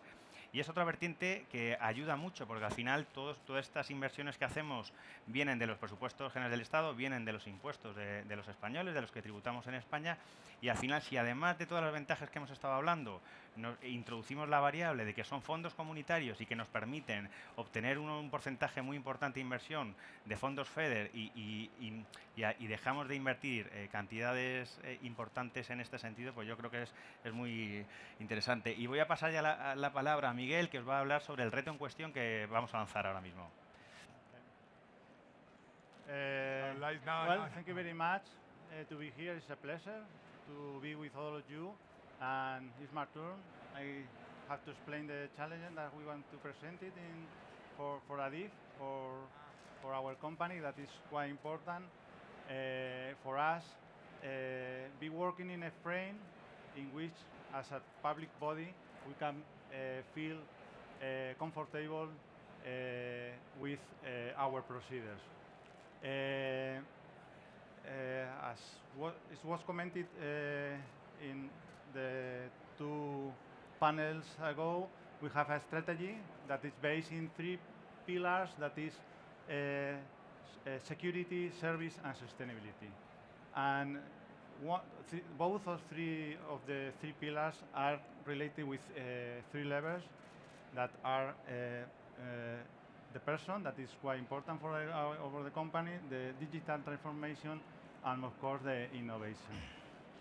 In this frame, it's quite important that now with the new technologies, we have one of the key aspects of the high-speed line and the conventional line is the maintenance. It's quite important for us because we have involved in this maintenance the security, the operation, and the capacity of the lines. And right now, the tendency in the market, in the infra managers around Europe and in the world is to migrate to a predictive maintenance. What does mean? That means that you need to know in advance what problem you are going to have. And all of this is covered right now with the new technologies. That is called the RightWheel 4.0.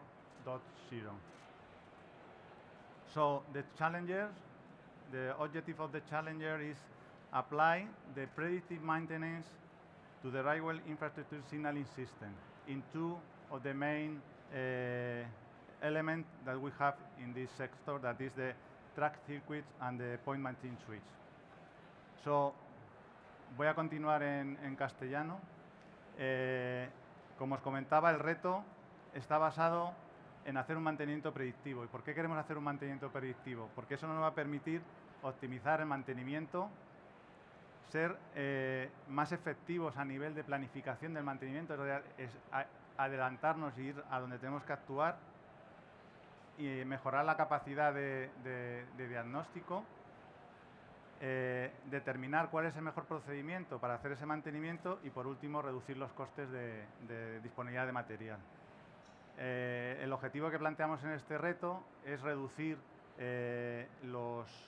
las tasas de fallo, los fallos que tenemos en un 50% para aumentar, lógicamente, la capacidad y reducir los costes de mantenimiento. ¿En qué queremos en qué nos podemos apoyar? ¿Qué herramientas tenemos? Pues todas las herramientas de la transformación digital, todo lo que estáis viendo en pantalla, el Big Data, Cloud Computing, Machine Learning, Analytics, inteligencia artificial. También dentro de este reto os quería acercar o aproximar un poco a la tecnología ferroviaria y exactamente en qué se focaliza este reto, ¿no? Entonces, dentro del equipamiento de señalización del sector ferroviario hay 2 sistemas que están relacionados con la seguridad de la operación y con la explotación, que son el sistema de detección de tren y los motores de los aparatos de desvíos que están relacionados con un enclavamiento. Hay otros, como veis, ahí hay más sistemas de señalización, pero el reto se fundamenta y se centra en estos 2 sistemas. Para que lo entendáis un poco, un tren cuando está circulando en la vía, el puesto de mando se entera que está en esa posición y no permite que ningún otro tren entre en ese sector de vía, lo que en ferrocarril llamamos cantonamiento. Es lo que es la imagen. Cuando está un tren circulando, el sistema de señalización no permite que entre de tren. Hay otros sistemas que son con contacto, como es el que estoy contando, que es el circuito de vía en el caso del reto, y otros sistemas como son las nuevas tecnologías con GPS, con Galileo, o bien los contadores de ejes o sistemas odométricos que también te permiten cerrar esos cantones para permitir que no haya ningún incidente en la explotación. En definitiva, el circuito de vía, y es el que estamos buscando soluciones para determinar antes de que se produzca ese fallo, ver cómo lo podemos hacer un mantenimiento predictivo de ese circuito de vía. Básicamente hay dos tipos de tecnologías, una es por frecuencia y otro por una señal, pero en definitiva lo que os tenéis que imaginar es que el tren cuando entra en ese circuito de vía sunta, es decir, establece una corriente eléctrica, por decir una manera, entre los dos carriles y en el puesto de mando desaparece una ocupación de ese circuito. Esos circuitos, por lo tanto, hacen, digamos, estás haciendo un cortocircuito con los ejes del tren sobre el circuito y estás diciendo que está pasando eso. ¿Qué ocurre si un circuito se ocupa y no hay un tren? Pues que hay un problema en la explotación. Tiene que ir mantenimiento, arreglarlo y volver a... Eso es lo que queremos minimizar con las nuevas tecnologías. También tenemos otro reto, que es cómo también podemos hacer un mantenimiento predictivo de los motores de los aparatos de desvío. Al final, el aparato de desvío es lo que te hace que un tren cambie de una vía a otra o que coja otra vía, ¿no? Estos tienen unos mecanismos, están motorizados y están enclavados en un puesto. Antes de que cualquier tren circule hay que comprobar que ese desvío está hecho para evitar que haya un incidente. Básicamente, para que lo visualicéis, es tan sencillo como esos carriles que están ahora mismo en una posición se tienen que mover y ponerse en esa posición. Pero cuando se mueven y se ponen en esa posición, nos tienen que decir a nosotros que se han movido y se han posicionado bien. Si hay cualquier elemento que no le permite hacer bien el movimiento, nos da un fallo y el tren no pasaría, ¿vale? Es un elemento de seguridad. ¿Cuál es el objetivo principal del reto que estamos planteando?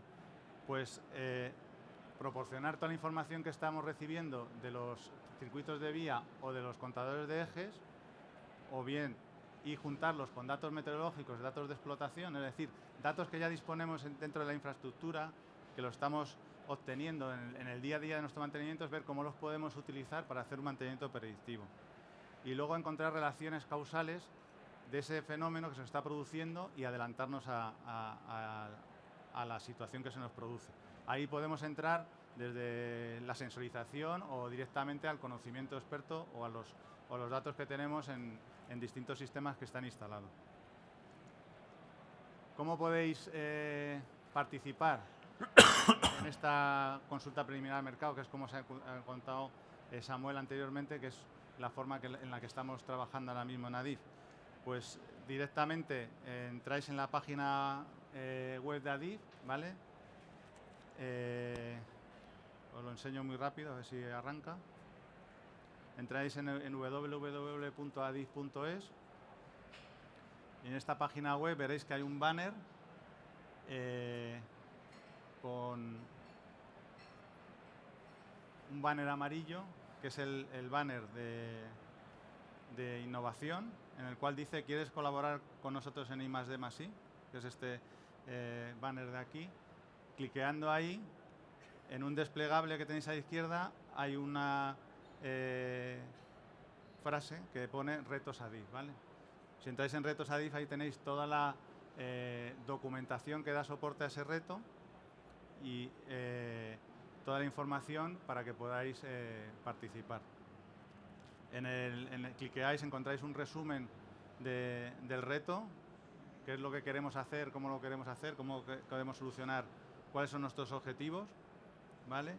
Y luego encontraréis, dentro de la propia página web, encontraréis unas instrucciones generales, que son las que ADIF tiene de las consultas preliminares al mercado, en donde os explican todo el procedimiento y cómo se deben de hacer, y también tenéis el formulario. El formulario es el documento que nosotros recogemos con la propuesta de proyectos, ¿vale? Para solucionar el reto. Después de obtener esos proyectos, lo que hacemos es evaluarlos internamente con los departamentos correspondientes y se generarán las reuniones correspondientes para ver cómo podemos abordar ese reto y, como comentaba Samuel, si finalmente debemos de iniciar un tipo de contratación para una CPI, una contratación pública para la innovación, cuál es el método más adecuado y cuál es el que más nos conviene en función de las tecnologías que se han desarrollado. Y eso es todo. Os animo a los que tengáis algún interés, cualquier información, hay un correo electrónico, podéis preguntar cualquier cosa y encantados de recibir vuestras propuestas. Bien. Gracias. Wow, right on time. You nailed it. Perfect. Thank you very much, guys. Pleasure having you. Thank you so much. Thank you. Thank you very much. Okay, so you can go that way. There we go. So we're heading to the last panel of the day. So those of you that need to leave, you can leave. Those of you that want to stay here, you can get closer here. You'll get a lot more love here. Ladies, you can get closer. This is the thing, I mean, it's getting late, so there's not that many people. And speakers and MC really appreciate having more people in the center of the stage. So if you guys are there at the back, in the shadows, if you don't mind moving to the center, we really appreciate. Same there. Come on, guys. Here in the front is the good part. Here's where you get the sweat dropping on you. Okay. You guys are the most adventurous ones, staying until the very end. Well, we are staying until the very end, right? So. Exactly, there you go. It's actually a fascinating panel. So we're going to go back to the topic of how startups can best collaborate with corporations. And we have a very, very interesting mix for a panel. So I want to welcome our moderator that's, to join us on stage. So please welcome, with a big applause, Alberto Tornero, Director of High Potential Companies Area at PricewaterhouseCoopers. Hello. Thank you, Alberto, for joining us again. And to join Alberto, please welcome Sandra Stiebing, Advisor Partner at Founders Intelligence. Sandra, thank you very much. Big applause. Come on, some energy. We're not a lot, but we make a lot of noise, right? So our next speaker, Vincent Sebac, Associate at Cathay Innovation. Vincent. Bonsoir. Ça va? Next but not least, please welcome Alexander Theis from Think Referral as a Service, the founder and CEO. Big applause. Guten Abend. And last but not least, our last panelist, please welcome Wendy Waterbled from BNP Paribas Cardiff, Head of Startup Investments. Wendy, thank you very much. Alberto, stage is yours. Guys, a lot of energy, please. Well, thank you very much for being here until this time. So you are kind of heroes waiting. This is the best panel of the day, so that's the way they put it at the end, because they want to keep everything on fire. So, well, we have today, my name is Alberto Tornero. I'm the head of the High Growth Potential Companies area in Spain. Yes, Price works with the startups. It sounds incredible, but it is true. 6 years ago. And today we are going to talk about, with this fantastic 4 panelists, we're going to talk about the relationship between startups and corporates. So, and we have talked before in the backstage, and I asked them, all the panelists, only one thing. I asked them to be politically incorrect. So, we want to share with you the experience of the things that work and the things that do not work, because they have experience, and we have funds, we have a startup, we have big corporates. I think that the panel it sounds very interesting, and being the number we are, maybe you will be able and you will be interested in asking some question at the end. So, please introduce yourself. Okay. Hello, everyone. Proud to be in the last panel of the day. So my name is Sandra Stiebing Villegas. So I'm, even though I don't look it, I'm half Spanish, but I look like Aguirre. My brief background is started off as an architect, design strategist, eventually made my way to business school, and have been working with corporates around innovation strategy for the last 10 years in New York and London. I work for a company called Founders Intelligence, which is an entrepreneur-powered consultancy. About half of the team comes from entrepreneurial or VC or technology backgrounds.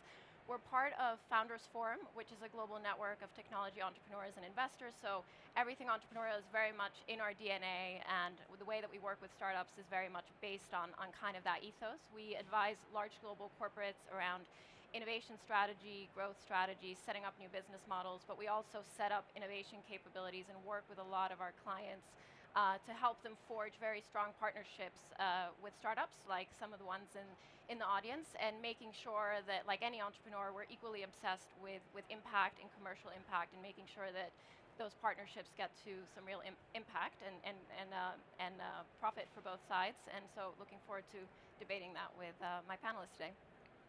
Vincent, please. Hi, everyone. So I'm Vincent. I'm part of Cath Innovation. So Cath Innovation is a global VC firm present in the US, in Europe, and in China. So we invest mostly in Series B companies with the goal to help them scale internationally.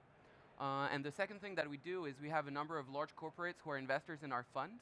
And what we help our companies do is provide them value with those corporates, business with those corporates.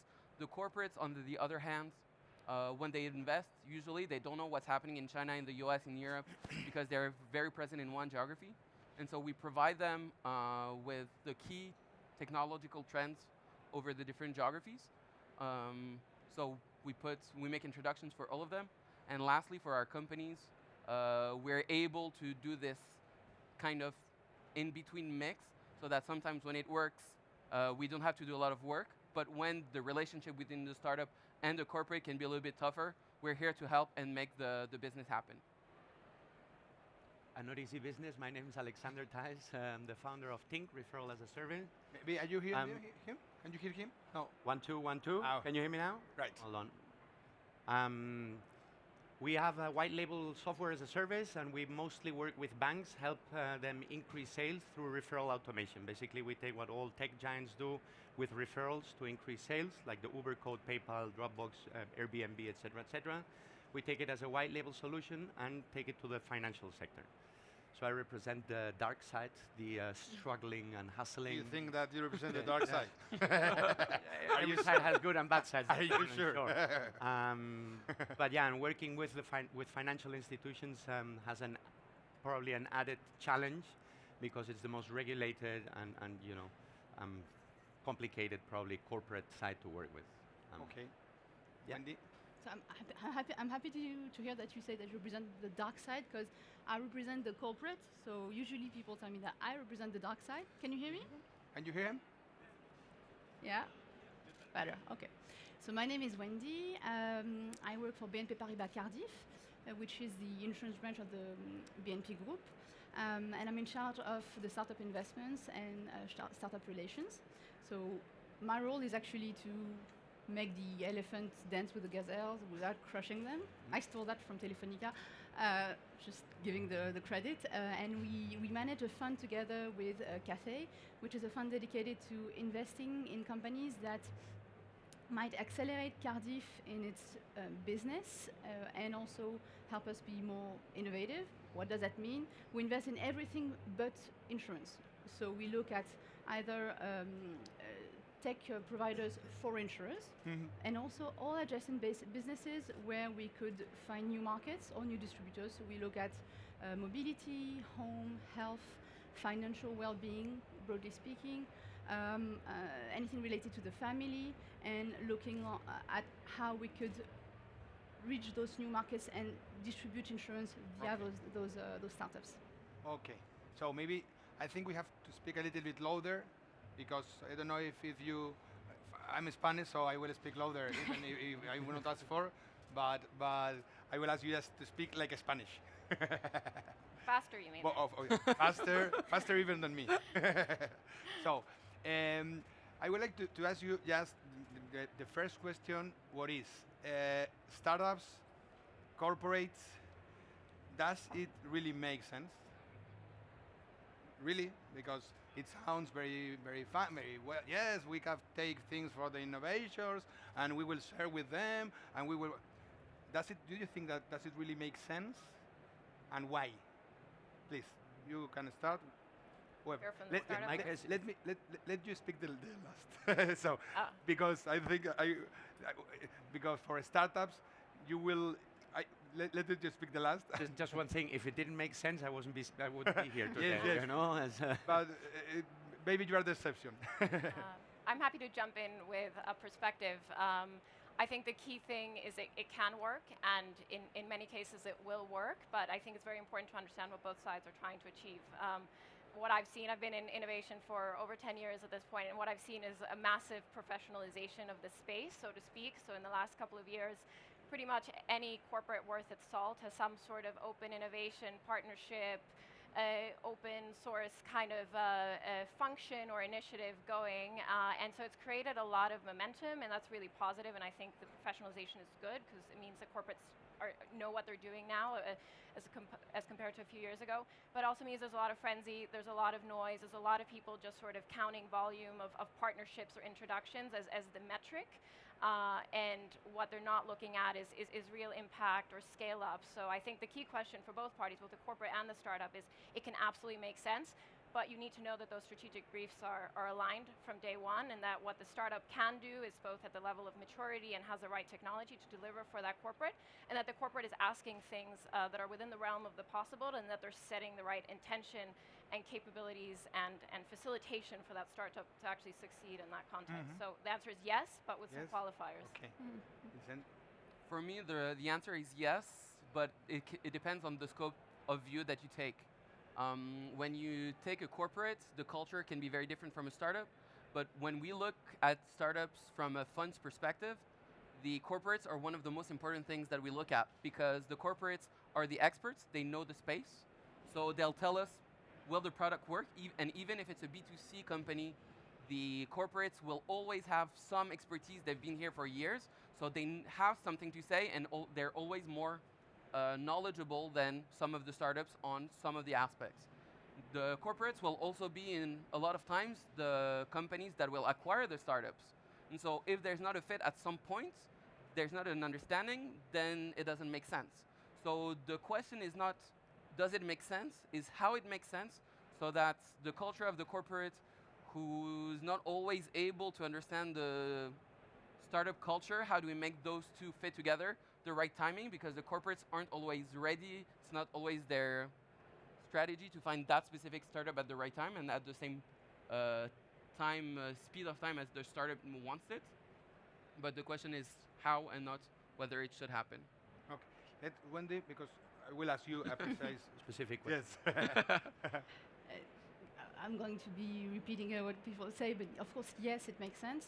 To me, if you look at startup and corporate collaborations, it's really the new R&D. If you look at the numbers invested in R&D versus startups in terms of growth, really investment in startups is starting to replace R&D, and for corporates, it's really key to remain competitive, to have access to the right startups. So what I find interesting, and as you mentioned, there's a lot of professionalization on that side, and we see the balance of power shifting from, it used to be the corporates having more power than the startup, but it's really starting to shift, and now corporates are realizing that to get access to the best startups, they need to professionalize, they need to make it work, because just like in VC, the most important thing in this business is your reputation, and you only lose it once.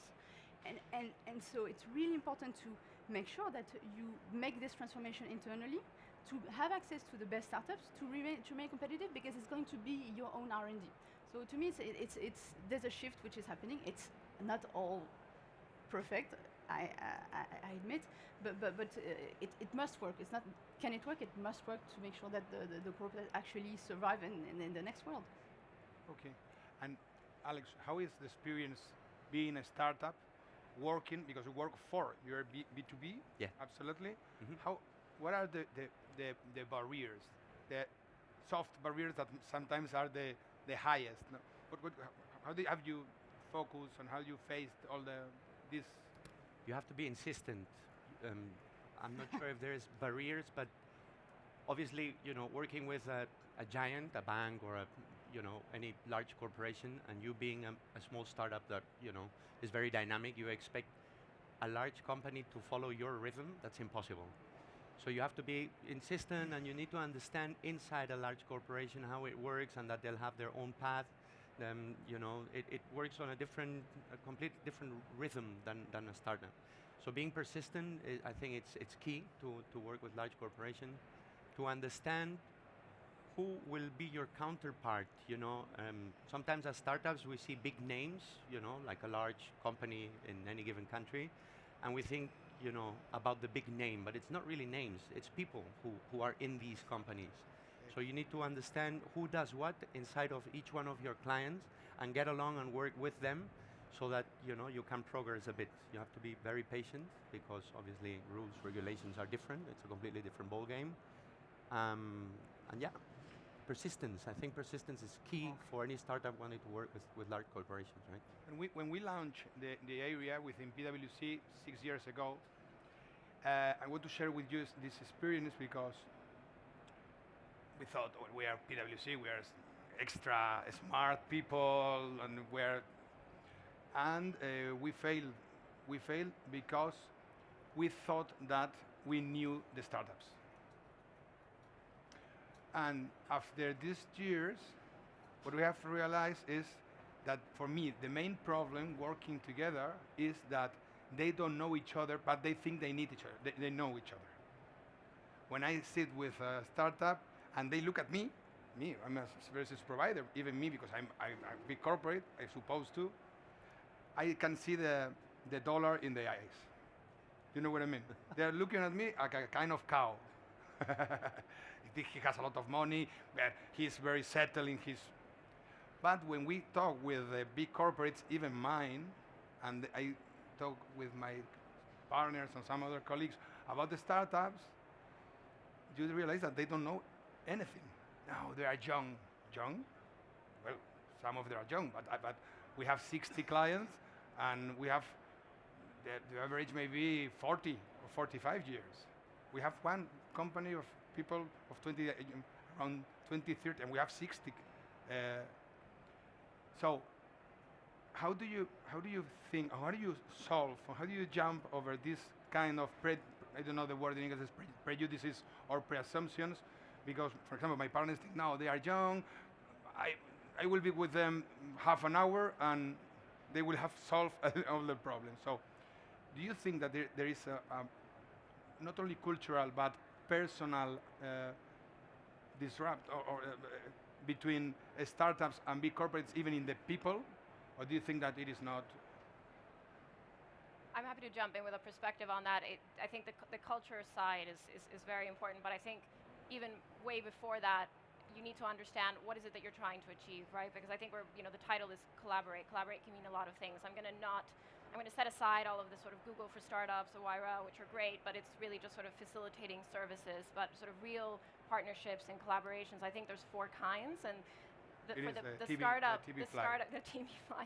the startups to know actually what kind of relationship they're entering into. I think we have kind of 2 of them represented here. One, which is that a corporate is invested in a startup, either directly or indirectly. That means that from day one, there was some understanding that there would be some kind of strategic alignment, and that's been very much part of the agreement. And so you're going into it understanding you're going to be working with this company and figuring out a solution. I think the second one is somebody like Tink, where you have sort of an off-the-shelf solution, and corporates need to know that you guys are ready to scale, you guys are ready to deploy. Most of them sort of approach startups like you, maybe thinking they want to run a small pilot or trial something. It's not necessary, you're ready to go.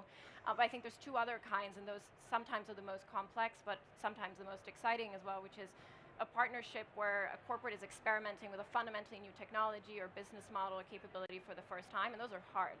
But those are also very exciting for both parties. It can often be the first time that like a deep tech startup gets to access customers or data or a regulated market. And also for the corporate, it's exciting. It's showing kind of a new momentum. It's in a sandbox. It's very contained. And then probably the most ambitious, which I think we don't see enough of, but we should see more of, is true joint ventures between startups and corporates, where the joining of the assets and the knowledge and the capability of both of those entities brings something fundamentally new to the world. And I don't think we can afford a lot of small incremental solutions. I think we need bigger ones, and I think the more that there are the sort of the conduits and the appetite to actually do something big together, the more exciting it's going to be. But they're sort of 4 buckets. I think knowing day one, what are you heading into, will help remove a lot of the pain points that people are going to encounter.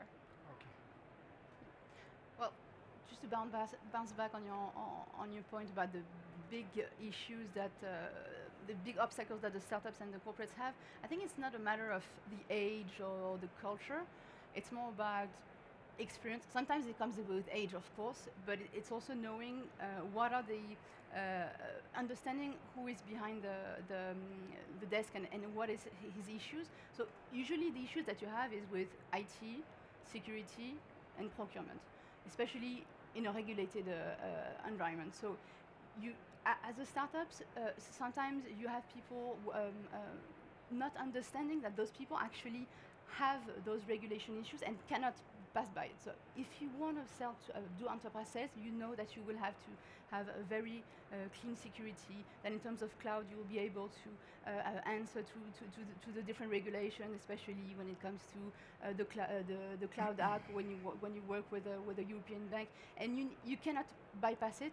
So you need to understand that and have a good knowledge of that.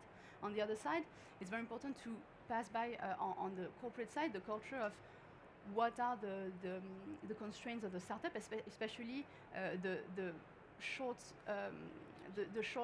cash and time period that they have, and to make the corporate understand that exclusivity is out of the question, that you have to go fast because you're going to kill the startup.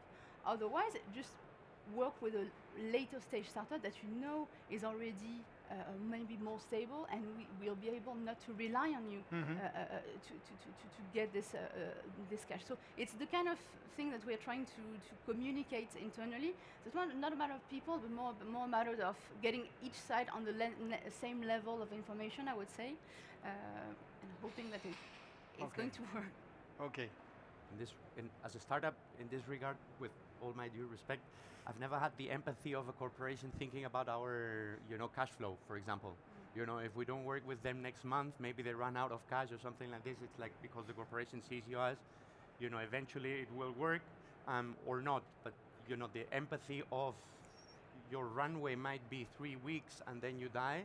For us in the beginning, 3 years ago, obviously that are, these are problems that a startup has, but the corporation doesn't, care about these things. And one of the things you said before about the older teams or something, from our perspective as a startup, it always depends on whose bottom line you're going to impact. So basically, what we do, we increase sales. So who we need to work with is the person who will get a bonus at the end of the year because we increase sales for that person. Exactly. So that's the internal champion you need to find as a startup. Obviously innovation departments, open innovation, politics, the transformación digital, etc., are very important. It's the gateway to start operating within a large corporation. But at the end, the person who will be interested in working with you or not is the one who will be working with you, your counterpart. So if you increase sales, you're most likely to be working with the head of digital channels or digital marketing or digital. So for us, the key is to find the right person within a large organization. Going back to what I said before, it's not a company, it's not a name, it's people you're working with, right? And I think most startups don't get that. They see a large corporation, the dollar sign, and wow, we're all humans. They see humans to humans, right? The corporation. Yeah. You don't have blood, you don't have... And it's not like that. We're all humans, No. Okay, Vincent? But I feel it's super interesting because what you're both saying is something that we see on our daily work in the fund, because on one side we have all those corporates that ask us for open innovation, for companies to invest in, for companies to new deals with, and that not always have this empathy that you were telling about. And on the other side, we have our companies where we invest in, and that we need for them to survive, we need for them to close deals. And so we hear on both sides the two dialogues. And so our job is we first go and see the corporates, and we ask them, what are you looking for? What are the 5 areas that you need that are a requirement? What are the things that you're not looking for? And same thing for the companies that we go and see. They're like, okay, I want to do a deal with, I don't know, with BNP Paribas Cardiff. And we'll ask, okay, but what are you trying to sell? What are the terms that you want?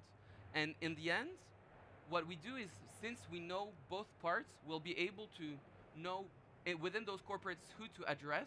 So to ensure that there's not a stone wall from the corporate. Sometimes the corporate will say, yes, yes, we want to work with you, we want to work with you, but it's just a POC, and it will take 6 months, and after the 6 months, there's no money, there's nothing. And so our goal, our job is to ensure when we talk to the corporate, to know, are you actually going to deliver? But it's the same thing for the company, the startup. Because if the startup is working on something and then 6 months later they decide to pivot and do something else, and we've worked hard and the corporate has put a lot of effort to work on that company, on that startup, and not on another one, because they cannot work with 100 startups, then the startup has done something wrong. And so that's what we're trying to juggle and bridge the gap every single day. And it's interesting to have all of those views because that's our daily life. And sometimes, to be politically incorrect, it doesn't work because either the corporate doesn't want this product or they don't have the right person. It's not the right time for them because they're having a change of processes, a change of people, and sometimes the startup is not ready either. So it's also our job to say to the companies that we see, both sides, corporates and startups, it's not going to work. Don't focus time. You're going to lose money and time. Do something else. And so sometimes it happens, and then it's in 6 months, 12 months, or you need to pivot a little bit. Sometimes empathy sounds like happiness and friendships. Empathy with the objectives of the man or woman who sit in the other line of the desk. We don't need to be friends, but we have to think in each other. What are your objectives, and that is maybe the empathy. So we're running out of time. In 1 minute, even less. It is a very classical question, but if you have, I don't mind if you want to I will ask you an advice, a single advice. I don't mind if you are a corporate, you want to give an advice to a startup to work with a corporate or the other. I don't mind. But if you have to say this is the golden rule, or not the golden rule, but you want to say this is what you have to think, what would you say? I'd say my advice would be to corporates, because I think I've said quite a bit of to startups. We have 1 minute. So essentially, I would say to startups, don't ask your potential corporate partner, how many pilots they run, how many people they've met. Ask them how many scale-ups they've had. Because I think, the innovation departments are very friendly. They all love technology. They all love startups. It's a very friendly and nurturing environment to operate in with some dedicated budgets. It's if a pilot actually succeeds or an early stage initiative succeeds and you want to go and scale up in an organization, you enter a bit of a dead zone. You enter the business units, you enter procurement, you enter different funding kind of sources. And it would be a shame if a really great initiative doesn't scale up because no one's thought of that roadmap. Sure. For me, the main point I want to put forward is the trust that you have in people, and this can happen both on the startup side, the corporates, and the ecosystem, in the sense that if you believe in that person, and that's what we were saying before, and you know that the person is really incentivized to help you because he's also winning, then people will try very hard to make you achieve what the combined goal. If there's not this, you don't put yourself in the shoes of the other person, it will never happen. The person might leave, they'll have other priorities. And so that's what we do as a fund, because we want to help both our LPs and our portfolio companies, but every single person has those objectives, and so that's what I would suggest you push for. From the startup perspective, I would say learn from corporates. Corporates know much more than we do, and we cannot just build a program and say, this is what I have, do you like it or not? Be flexible, and from all the feedback you might get from a large corporation, build your product so that it really makes sense for a corporation to be interested in what you do. Okay. And then additionally, be patient. To become into a large company. You meditate and wait for results to happen over time, and find your internal champion. The one person who will make or break it for you to be working with the company, and that's the person normally whose bottom line will be impacted by what you do as a startup. Very good. And to bounce back on the find your champion, I would even say find the corporates which CEO is the most involved and really pushes innovation within the company. And the second thing is, for the startups, don't be shy. Learn how to say no, and know that the power is shifting, and that maybe corporates need you more than you need them. So make good choices. Okay. So I don't know if we have time for a question. No, we are run out. Okay. So thank you very much. I think we have talked about people. The most thing we have talked is about people talking even in corporates. and I think that being so difficult, because it is not easy, big companies work, I think to be honest sometimes, but to be honest, I think is a very, very important thing, because it's a long way. So if the thing is difficult, empathy, honestly, I think it makes sense. Okay, thank you very much. Thank you. Thank you very much, Roberto. Thank you very much, panelists. It was a joy having you and staying until the very end. Big applause for you guys for staying here. Come on, you made it all the way till the end. It was my pleasure sharing the stage with you, and hopefully see you tomorrow. Let's see how many go out for party and get back alive.